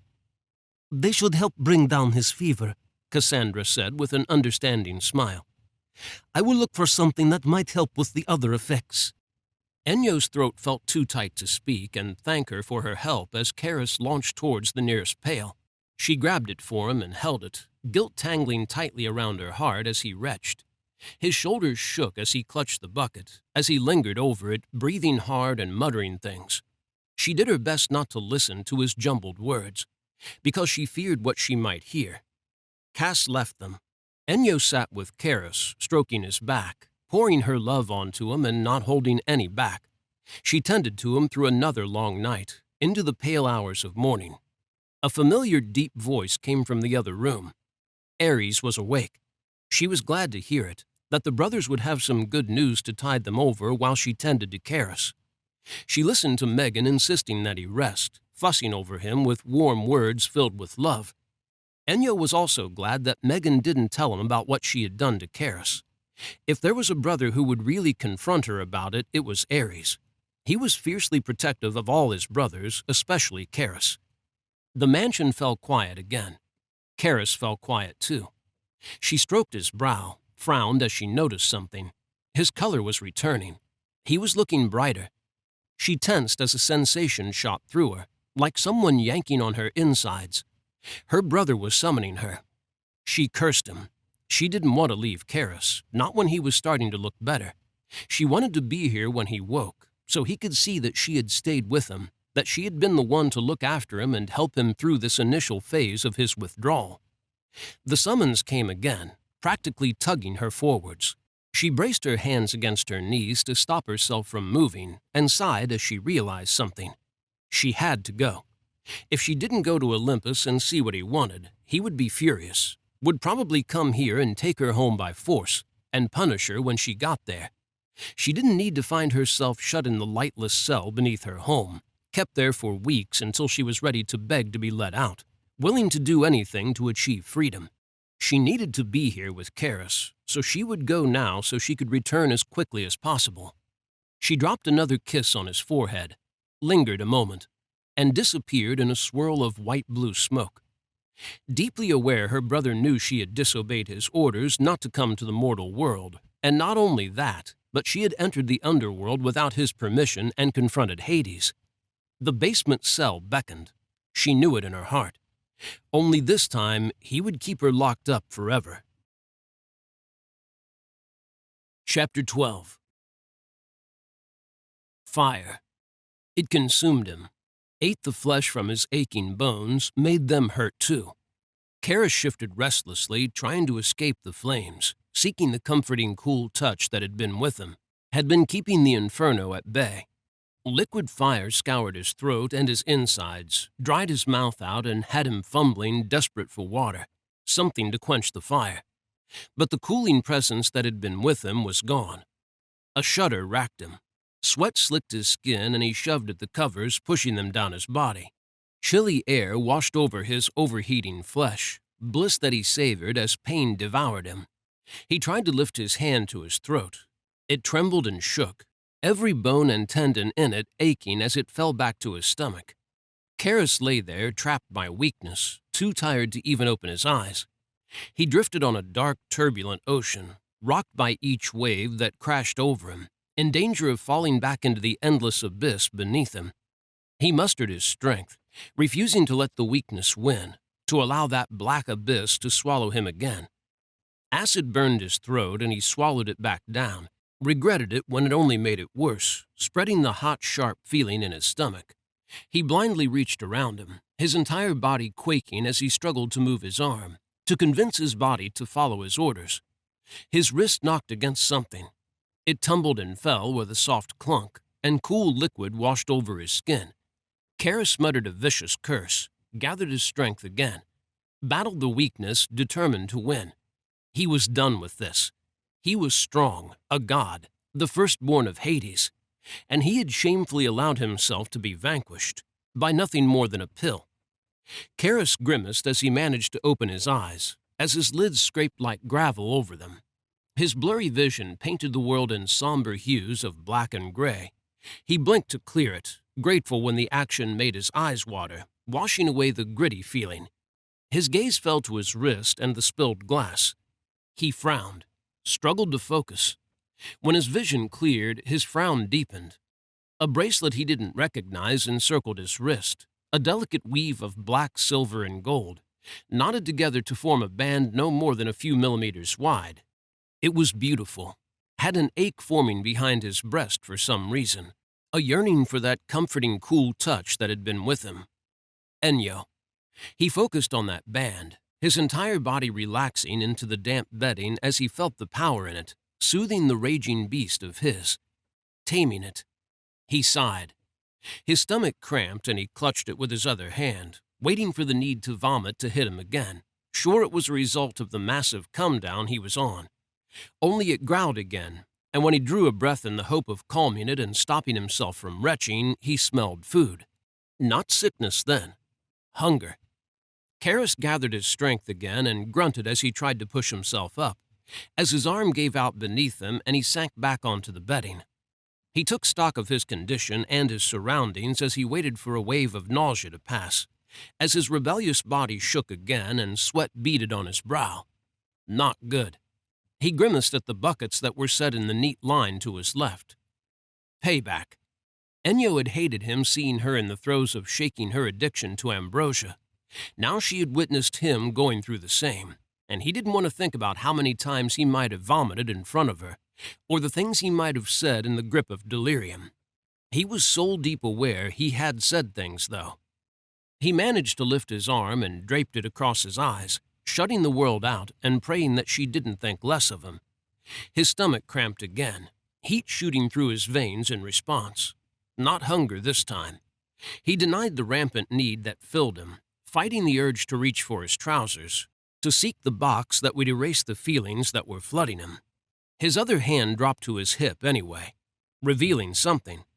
Not only was he lying on his bed in Tokyo, the sheets drenched with sweat and buckets waiting beside him. He was naked, too. His face twisted as he screwed his eyes shut. Could his life get any worse? It wasn't quite the way he had imagined Ennio seeing him naked for the first time, and gods, he hoped that he had managed to keep the covers on his lower half at least, had spared them both the embarrassment of him flashing himself. He pulled down a deep breath, stilled as he caught Ennio's scent of lilac. It filled his lungs, spread through him like a balm to soothe the raging fire, cooling his blood. He could not only smell her in the room, but he could feel her too. She hadn't been gone long. He let his arm fall from his eyes. It landed to rest above his head on the pillow, and he looked around the room again. Where had she gone? He burned for a different reason now, with a need to see her and see that she was all right. The fight was coming back to him in pieces he stitched together, memories that churned his stomach and strengthened that need to see her as he recalled how he had hurt her, how close he had come to killing her. Gods, if she hated him now, he would deserve it, would accept it as punishment for what he had done. She had goaded him into fighting, and he could see now that she had done it to help him, to force him to feel something even if it was something negative. She had provoked his emotions, and she had looked desperate for it to work. It had worked, but the cost had been high. The thought that he might have lost her was a driving force, gave him the strength to push the covers aside and struggle into an upright position, because he needed to see her. He had to see he hadn't messed everything up, just as it had looked as if things between them were going to work out the way he had always wanted. Keras grimaced as pain shot through his body, fumbled for the bucket as bile blazed up his throat and stilled, waiting to see what path his body was going to choose, vomit or not. When his body mercifully chose the second option, he released the bucket and carefully maneuvered onto his front.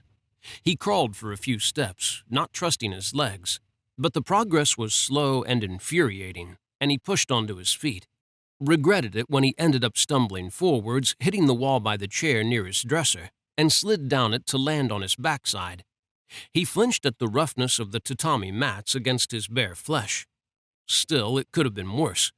When the mansion had been built, the walls between the bedrooms had been constructed of more traditional shoji screens like the ones they still used as the sliding panels for the doors of their rooms. In the last few decades, Escher had decided to upgrade the dividing walls to a more solid construction of immovable wooden panels that had been built in a way that mimicked the paper and wood screens, with white painted wood replacing the thick paper. His brother had done it after he had tired of Valen and Callistos accidentally breaking the more delicate traditional shoji screens.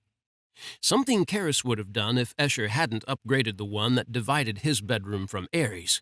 He would have gone straight through the screen to land in his brother's room, stark naked. He gritted his teeth as he lifted his trembling arm.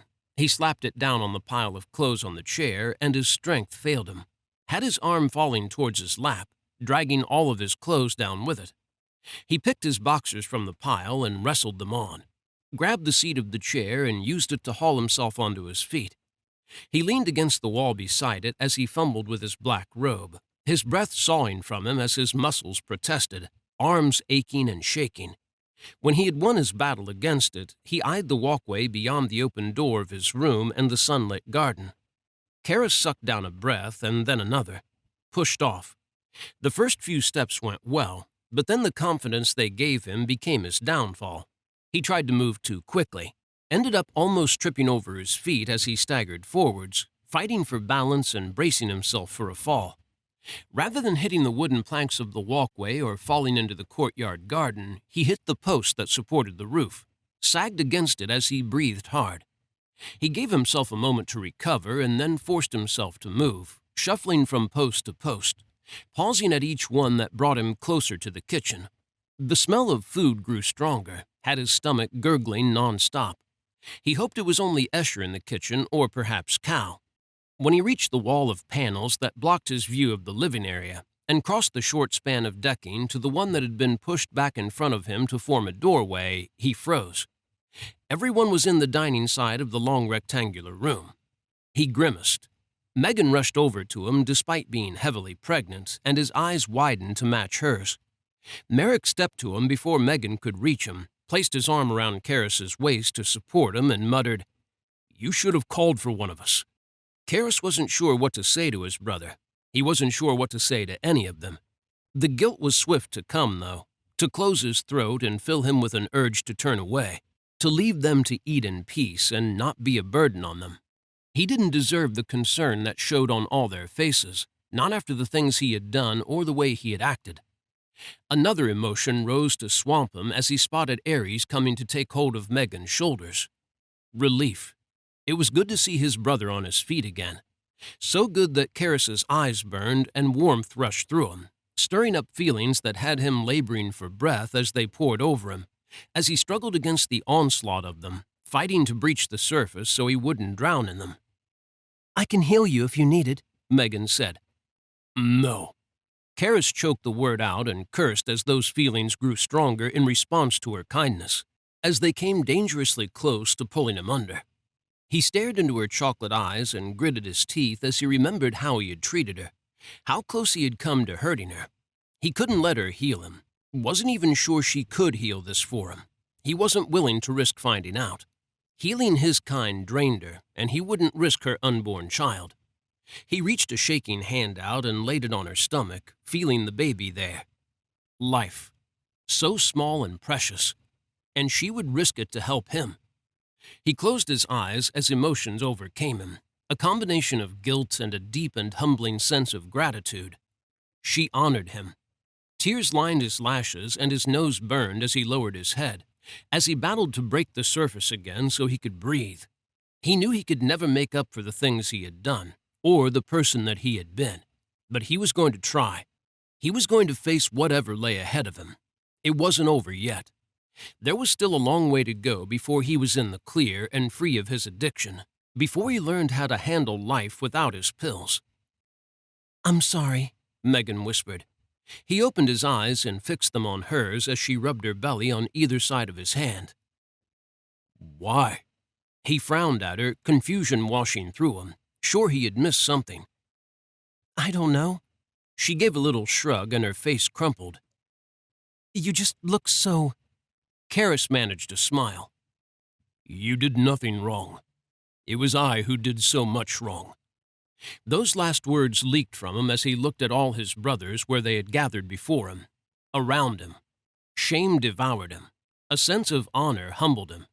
He didn't deserve his family.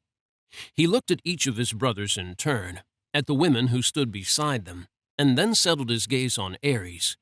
Ares' dark eyes were warm, filled with concern that touched him and made him feel as if his brother was waiting for him to have a complete meltdown, was poised to catch him in case he fell on his face or did something equally as embarrassing. "Do not look at me like that," Keras muttered, because he wasn't an invalid, not anymore anyway. "I will be fine.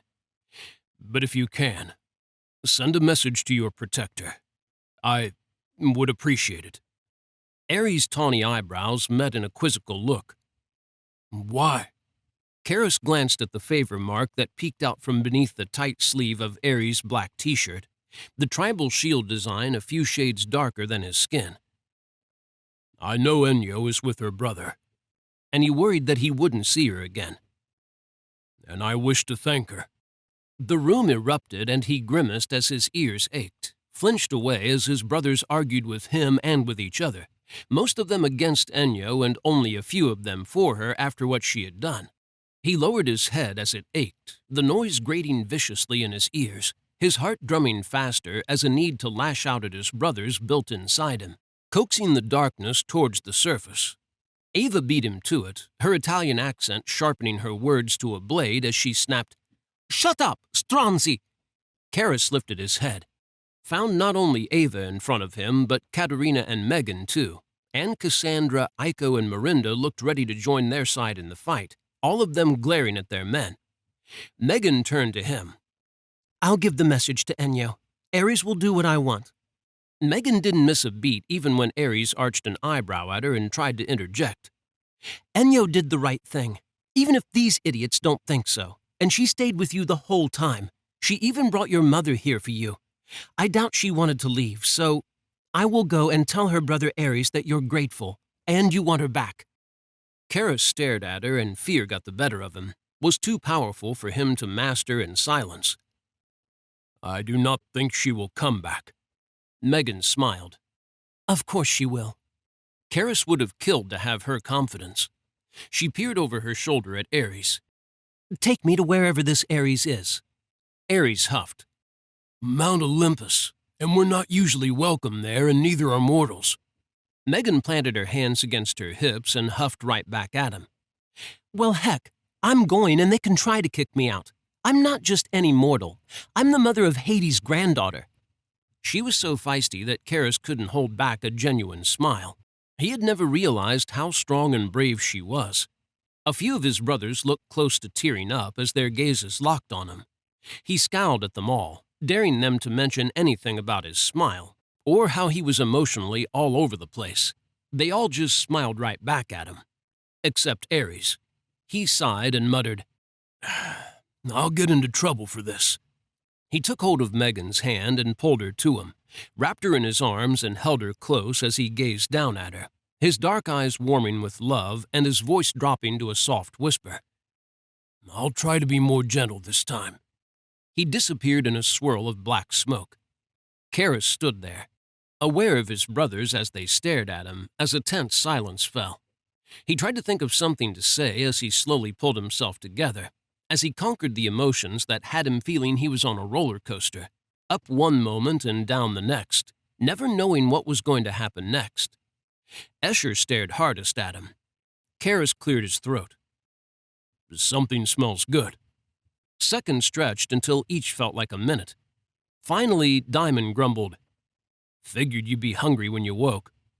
Cal came to Keras and took hold of his other arm and guided him to the long, low wooden dining table with Merrick's help.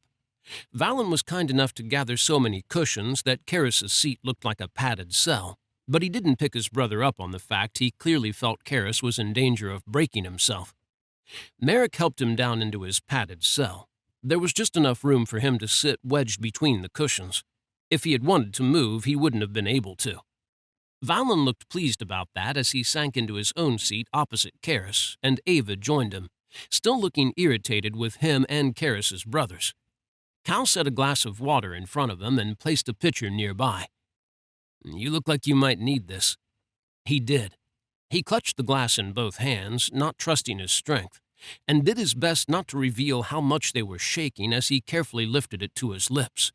The water was bliss as it washed over his tongue and down his throat, cooling it and his stomach, and quenching some of his thirst. He felt like hell still, but a little better at least.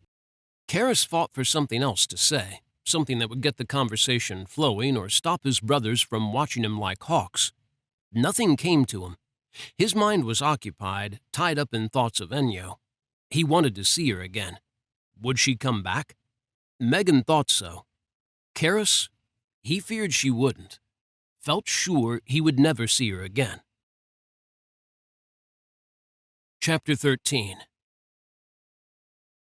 Every second that passed had the ache to see Ennio growing, had Keras waiting feverishly for Megan's reappearance so he could hear whether she had managed to speak with Ennio, and could hear what the goddess had had to say. He toyed with the bracelet, running his fingers around it. "That's new," Merrick said as he eased into the seat on the other side of Valen across the long rectangular table to Keras. Keras smiled again, and it felt alien to do it so often. "Ennio's method of controlling my power was better than mine." He leaned forwards as softer and lighter emotions gave way to fatigue. He planted his elbow on the table beside his empty plate and bowl and propped his head up on his chin, closed his eyes. Is it stronger than a limiter? Cal took the seat beside him. Keras nodded, stifled a yawn. The conversation finally began to flow around him. It looks good on you. Merrick this time. I wonder how she put it together. Maybe she used wards in it. Looks like Medal of Olympus to me. Diamond's gaze landed on Keras. Keras cracked an eye open and looked at the bracelet as his brothers speculated where she had gotten the materials. He knew. He recognized the threads from the braid she had worn for centuries, one she must have untied for the first time in hundreds of years so she could make this for him. She had told him once that the metal her braids contained were blessed, offered her protection and strength. She had sacrificed those blessings to pass them on to him. The conversation rolled on without him, slowly irking him by degrees, because it was too civil. His brothers were treading on eggshells around him. He wearily looked at them all as Aiko and Escher began bringing out dishes, setting them on the table. His family feared they would break him. He was stronger than that. Valen stood and grabbed the rice, brought it around to Keras' side of the table. Keras leaned back, giving him room to fill his bowl. Rather than serving him rice, Valen served him a hefty punch on his right arm. It's a bitch, isn't it? Valen said. Keras lifted his gaze to his brother's face. Valen smiled knowingly, his golden eyes glittering with it. Waking up realizing what you've been doing these past few hundred years was wrong. Hindsight, it's a bitch. Another smile tugged at Keras' lips, relief that at least one of his brothers was no longer going to treat him as if he was fragile, bringing it out. Valen had experienced his share of pain, together with an addiction to his power that he still fought to this day. Keras nodded, grateful that Valen understood him at least. Mother did come. Diamond slid the white panels open to reveal the garden, allowing fresh air to roll into the room. Keras breathed deep of it as he stared at the garden, at the flowers that had bloomed and faded, a sign that she really had been there with him. For him. That touched him deeply. That feeling only grew stronger as Merrick tugged up the collar of his black cable-knit sweater to cover the back of his neck, as a breeze swirled into the room, and shook his head. She's furious with Father. He'll be getting the cold shoulder for a while. It was my decision to take the pills, Keras put in, unsure how he felt about his father taking the brunt of his mother's anger. Father only gave them to me. Another argument erupted, one Keras was sure he wasn't going to win. It seemed his brothers were intent on laying some of the blame at their father's feet. Keras searched for a way to distract them and turn the topic of conversation away from who was in the wrong. Frowned as Aiko came out of the kitchen again, together with Cassandra and Mirinda, all three of them laden with bowls and plates filled with food. Escher shrugged when Keras looked at him. Aiko thought you would be hungry. She's been cooking since she felt you stirring over an hour ago.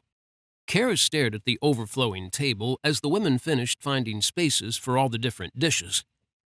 I can't eat all this. Valen chuckled. You don't have to. I'll chip in. Might even eat it all.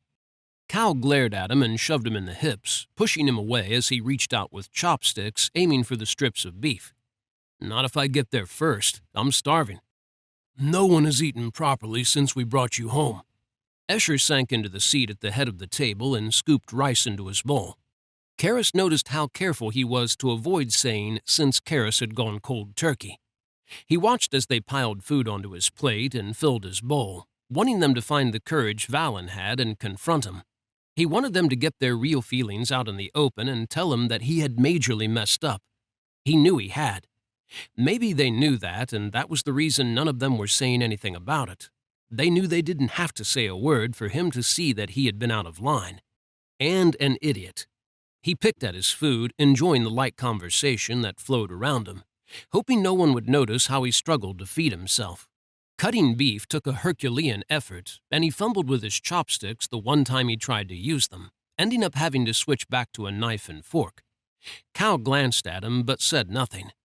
Keras had the feeling everyone else had noticed too, and that all of them were being kind and pretending not to see that he was a complete wreck.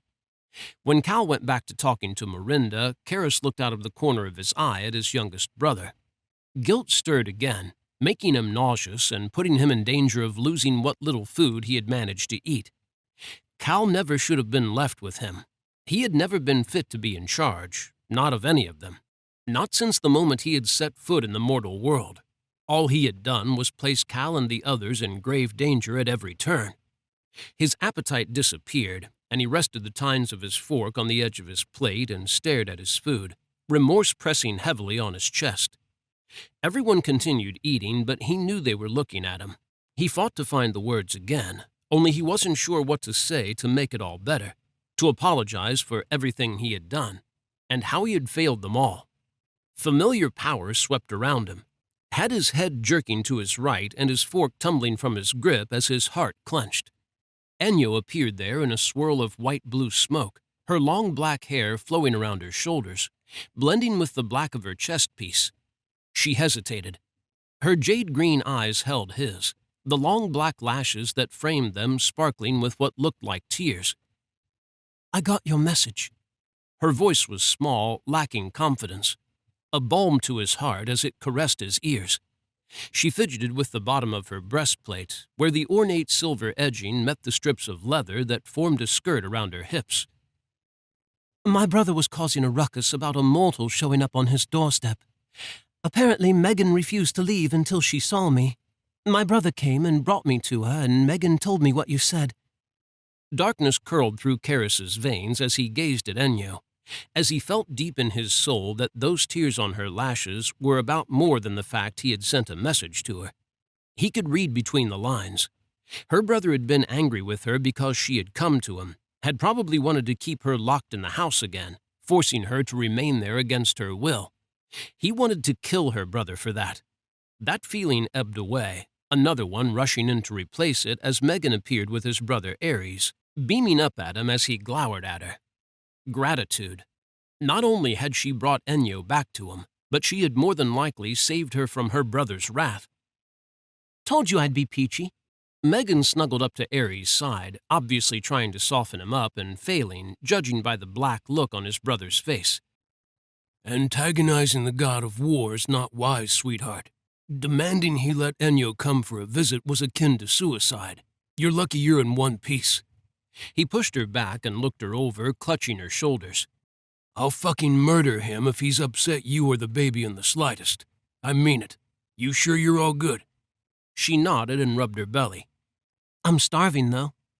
Ares chuckled softly and slung his arm around her slender shoulders, his black clothing a contrast to her colorful sweater and blue jeans.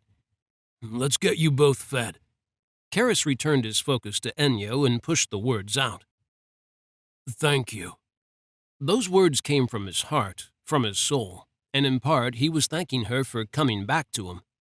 Cal shuffled along one seat and slapped the place he had been. "Park it here."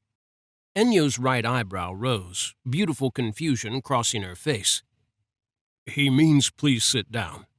Keras didn't have the guts to gesture to the seat, was on the edge of his as he waited to see what she would do. Had she only come to briefly speak to him, or would she stay? He released the breath he had been holding when she took the seat, neatly arranging herself in it, and gods, it felt good to have her beside him like this.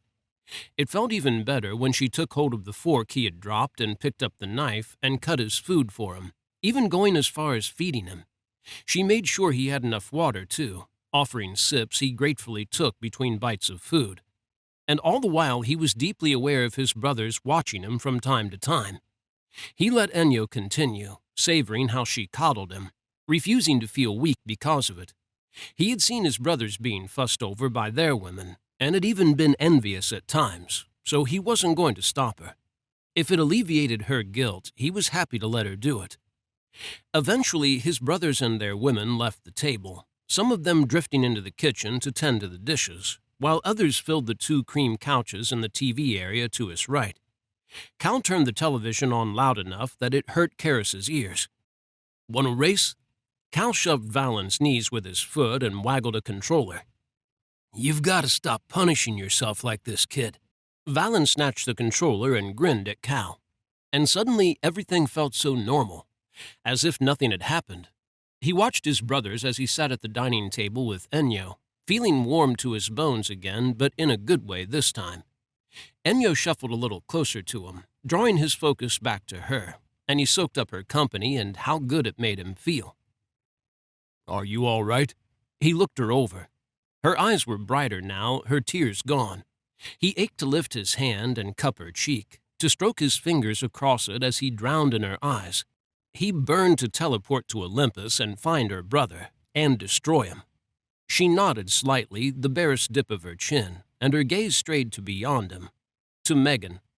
Her jade eyes fell to her lap, and she picked at the pointed slats of her skirt, a look crossing her beautiful face that made him want to surrender to his need to hunt her brother down and slaughter him. But then the clouds lifted. Warm light chased across her features, and she lifted her gaze back to meet his. "I really am grateful you sent me a message." She tried to smile. It only made tears line her lashes again. Keras lifted his hand, hesitated as he made it halfway to her face, and then pushed onwards. He feathered his fingers across her cheek, hoped she didn't notice how badly his hand was shaking as he gazed into her eyes, his darting between them as he tried to read her feelings. "Are you sure you are all right?" he husked, keeping his voice low enough that his brothers wouldn't hear him over the noise of the television. She nodded, shifting her cheek against his fingers. And then something surfaced in her eyes, something that looked a lot like fear. His eyebrows met hard as darkness curled through him. Ennio was swift to lift her hand and cover his, holding it to her face, holding him in place. "I am here now. I am fine." Her sweet voice held confidence again, a lightness that urged him to let it go. He tried, but it was hard, made all the more difficult by the emotions he could sense in her, ones that whispered to him that he hadn't been the only one who had thought they would never see each other again. He had always hated the way her brother treated her, had always wanted to steal her away from him and free her. That hatred and that desire had only grown stronger since she had come to him, since he had discovered she was unwed. He wanted to make her his. "I spoke to your father," she murmured. He detected fear in her words, because she thought he would be angry. Keras smiled grimly and lowered his hand from her face, aware that more than one of his brothers were watching them now. "I can imagine how that conversation went." She relaxed a little, picked at her plate, fidgeting again. Nervous. She always had broadcasted whenever she was feeling nervous, giving it away with her little tell. He waited for her to speak, sure she was mustering up the courage to say something. "I would like to stay a while, if that is all right with you. My brother has given me leave to."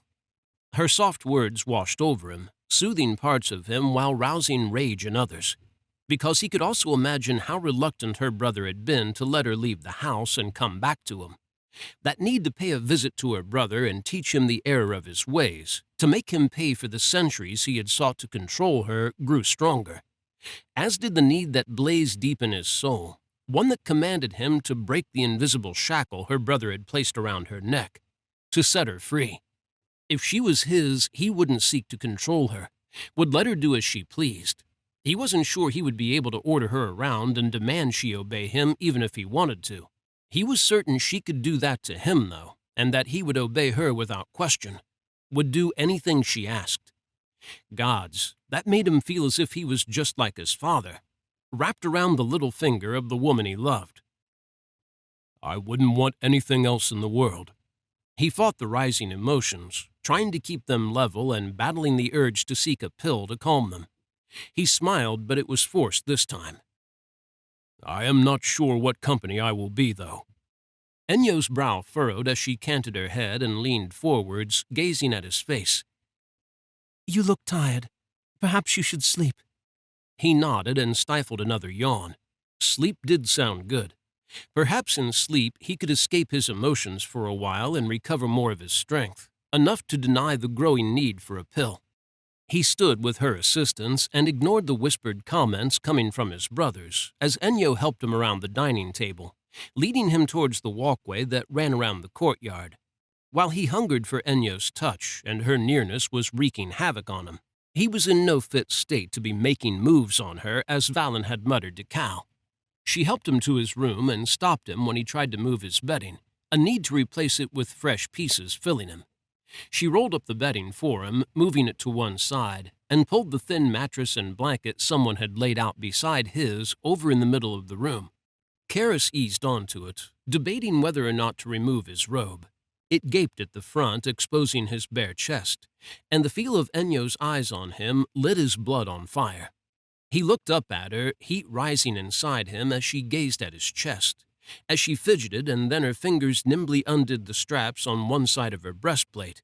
He could only stare in silence as she slowly removed it, revealing a plain cream bandeau that hugged her torso, molding over her breasts and accentuating the elegant dip of her waist. He fidgeted now, nerves getting the better of him as he toyed with the tie of his robe, as his mouth dried out and heart raced, competing with his mind for who could run fastest. Thoughts flickered through his head, urges that he shouldn't be feeling, questions that he couldn't find a voice to put out there. Enyo didn't stop at just her breastplate. She swallowed and removed her hip armor too, shifted her legs so her bare thighs rubbed together as she stood before him, dressed in only her plain underwear. She had never looked so sexy, so damned enticing. Gods, she was killing him. 1,000 needs flooded him, tangling his emotions together, causing a whirlwind within him that he struggled to contain and to calm. She came to him, plopped herself down beside him on the bedding, and was quick to wrap her arms around him and tug him down with her, her actions jerky and speaking of nerves.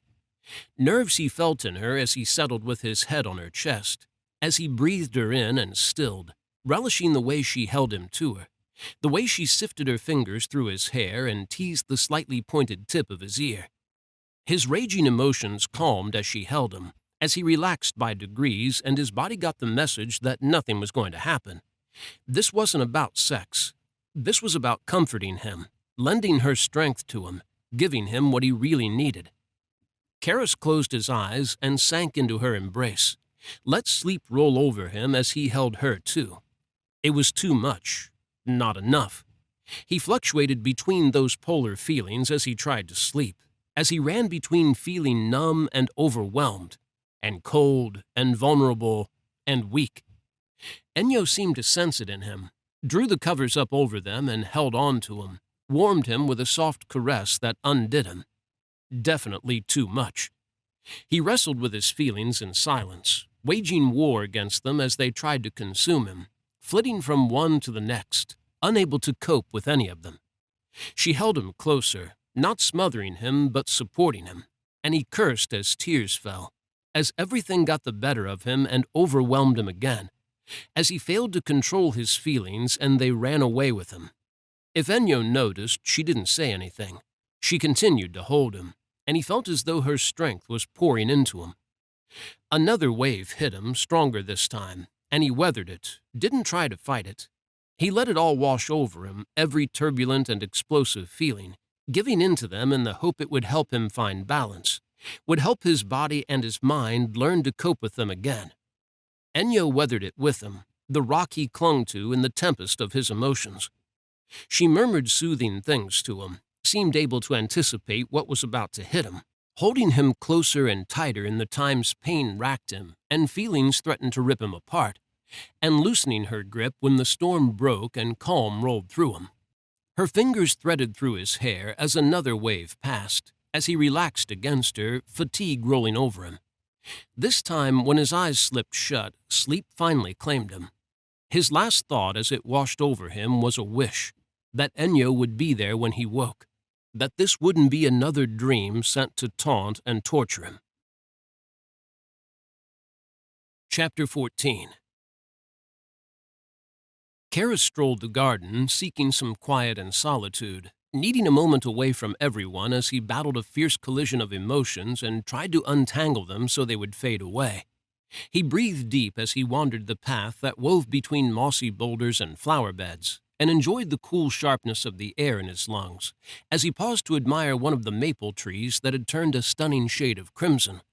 Wherever he walked, violet alliums, sweet-scented nemesias, and delicate snowdrops sprouted from the cracks between the stepping stones. Mother. He appreciated her reaching out to him, offering support in her own way. Had she made up with his father? Keras doubted she would forgive him for a while, but he hoped they were at least on speaking terms again. Hades needed her now more than ever. Evening sunlight warmed his skin through his black shirt and trousers, soaking into the material. It felt strange to be dressed again, wearing something other than his robe. It felt good, almost as good as the feel of Enyo's gaze on his back. He looked over his shoulder at her, twisted to face her the moment he glimpsed her, needing to soak in her beauty as the sunset bathed her face in golden light, threading her black hair with the precious metal and brightening her green eyes. They warmed as his locked with them, as a smile balanced on her lips, wobbling a little. He had worried her again. "You seem brighter now." Her soft voice held a confidence he hadn't heard in it in a long time, showed him how happy that made her. He nodded. "I'm feeling better today, but I couldn't sleep." As loath as he had been to leave her arms, he had needed air, had been restless with a need for exercise, to test the limits of his recovering body. "There is too much on your mind," she remarked, and when he slid her a questioning look, she added, "You always used to be restless when you had too much on your mind." He smiled, and her eyes warmed as she saw it, that look transporting him back through the centuries. "You looked at me like that, a knowing gaze that said you could read my mind." She cut him off. "At your grand banquet to celebrate your coming of age. I almost didn't come." That confession leaving her lips had his smile falling. "You did?" He couldn't believe that, hated to think about how different his life might have been if she hadn't attended the ridiculous ball that his parents had thrown for him. She nodded and lifted her hand, tucked her hair behind her ear on the side where her braids had once been. The bracelet on his wrist warmed against his skin, and he wanted to thank her again for what she had done. But she rejected his gratitude whenever he showed it, so he focused on their current topic, partly because he was enjoying reminiscing, mostly because it put a light in Enyo's eyes that brightened her entire face. He wasn't the only one who had been looking tired and worn down this last week. Seeing her looking brighter made him feel better too. "I still remember everything about that day," he said, and settled on a gray boulder. She picked the one opposite him on the other side of the path, leaned back, and planted her hands against the rock to support her. Cassandra had lent her clothes, ones that made him want to have a word with the witch whenever he gazed at Enyo. No man should see his beautiful goddess dressed in tight leather trousers and a figure-hugging boned corset. No one other than him, anyway. He shoved his mind back on track. "Gods and goddesses from all the realms had come to fawn over me, and all I had wanted was to escape." A smile teased the corners of his mouth as he recalled standing beside his father, casting wishes for everything from the entire room disappearing to him being rendered invisible. Having to witness the lesser gods and goddesses humbling themselves to Hades had made him feel awkward. Having them turn their shallow praise on him had been nothing short of embarrassing. And then Ares, the illustrious god of war himself, had stormed into the room, and behind him, caught up in his shadow, had been something far more interesting. You, with that nervous edge to your eyes as you glanced around at everyone. Suddenly, Keras had wanted to stay, had started wishing the night would never end. Enyo smiled fondly. "I hadn't wanted to go with him. I had been angry with him about something at the time, and I had almost run off and hidden so he couldn't take me down to the underworld." A soft sigh escaped her. That light in her eyes grew brighter, and a little awkward. "I had thought nothing good could come from a realm of the dead." She held her hand up when he frowned at her. "But then I had walked into your father's temple, into that grand soiree, and I had set eyes on you standing there beside your father, where he sat on his black throne. And although the resemblance between you had been striking as the rumors had foretold, you evoked two very different feelings in me. I had feared Hades." What feeling had he stirred in her? He wanted to ask, stared at her, and willed her to tell him, but she remained silent. When she looked as if she might make her excuses and leave, he pushed himself to speak. "And somehow we ended up gravitating towards each other, bonding in a quiet corner of the room, watching my father and your brother lapping up the praise of everyone present, while they both did their damnedest not to end up in a fight. Keras hadn't realized before that night that Enyo's brother had pursued Keras's mother once, much to the irritation of Hades. Gods, remembering the old days feels good. Enyo sighed and tipped her head back, looked up at the gold-edged clouds that drifted overhead. It does. It was lifting the weight from his shoulders, had things fading to the back of his mind as he enjoyed the quiet garden with Enyo, his mind filling with memories of her rather than the thousand worries that plagued him. It is nice to see you smile again, she said, and then sobered. I am sorry for... He held his hand up. It's fine, Enyo. Stop apologizing. Part of me is glad that you did it. She picked at her trousers, glanced at him. And the other part? He turned his cheek to her and focused on the horizon, seeking courage that almost failed him, and let the words slip from his lips. That part is just glad you came to see me. He looked at her out of the corner of his eye when she said nothing, catching the faint blush that colored her cheeks. What did you think about me? He asked, and when a crinkle formed between her eyebrows, he added, You said you were afraid of my father, that we stirred two different feelings in you. What did I make you feel? Her cheeks darkened and her pale green eyes dropped to her knees as she whispered so low he swore he was mistaken. Bewitched. His heart beat a little harder at that, nerves rising to swamp him, causing his courage to falter as he stared at her. The last few days rolled up on him, a few things striking him hard, shaking him. They had slept together, and she had held him to her and tended to him, and now he could see in her eyes that she truly cared about him, and she wasn't married. He had known of her engagement from the moment they had become friends, and gods, it had hurt when his father had taken him aside and told him of it, but not as much as it had wounded him when his family had received a messenger centuries later, with a formal announcement of her betrothal. Keras had been so angry, had felt so powerless and crushed because he had convinced himself that she would marry him instead one day, that it had utterly wrecked him, had unleashed the darker side of his blood. When she had come to him to tell him herself, he had been cold to her, and he had spent 200 years regretting that. He regretted leaving her that day without so much as a real goodbye. But he had a second chance now.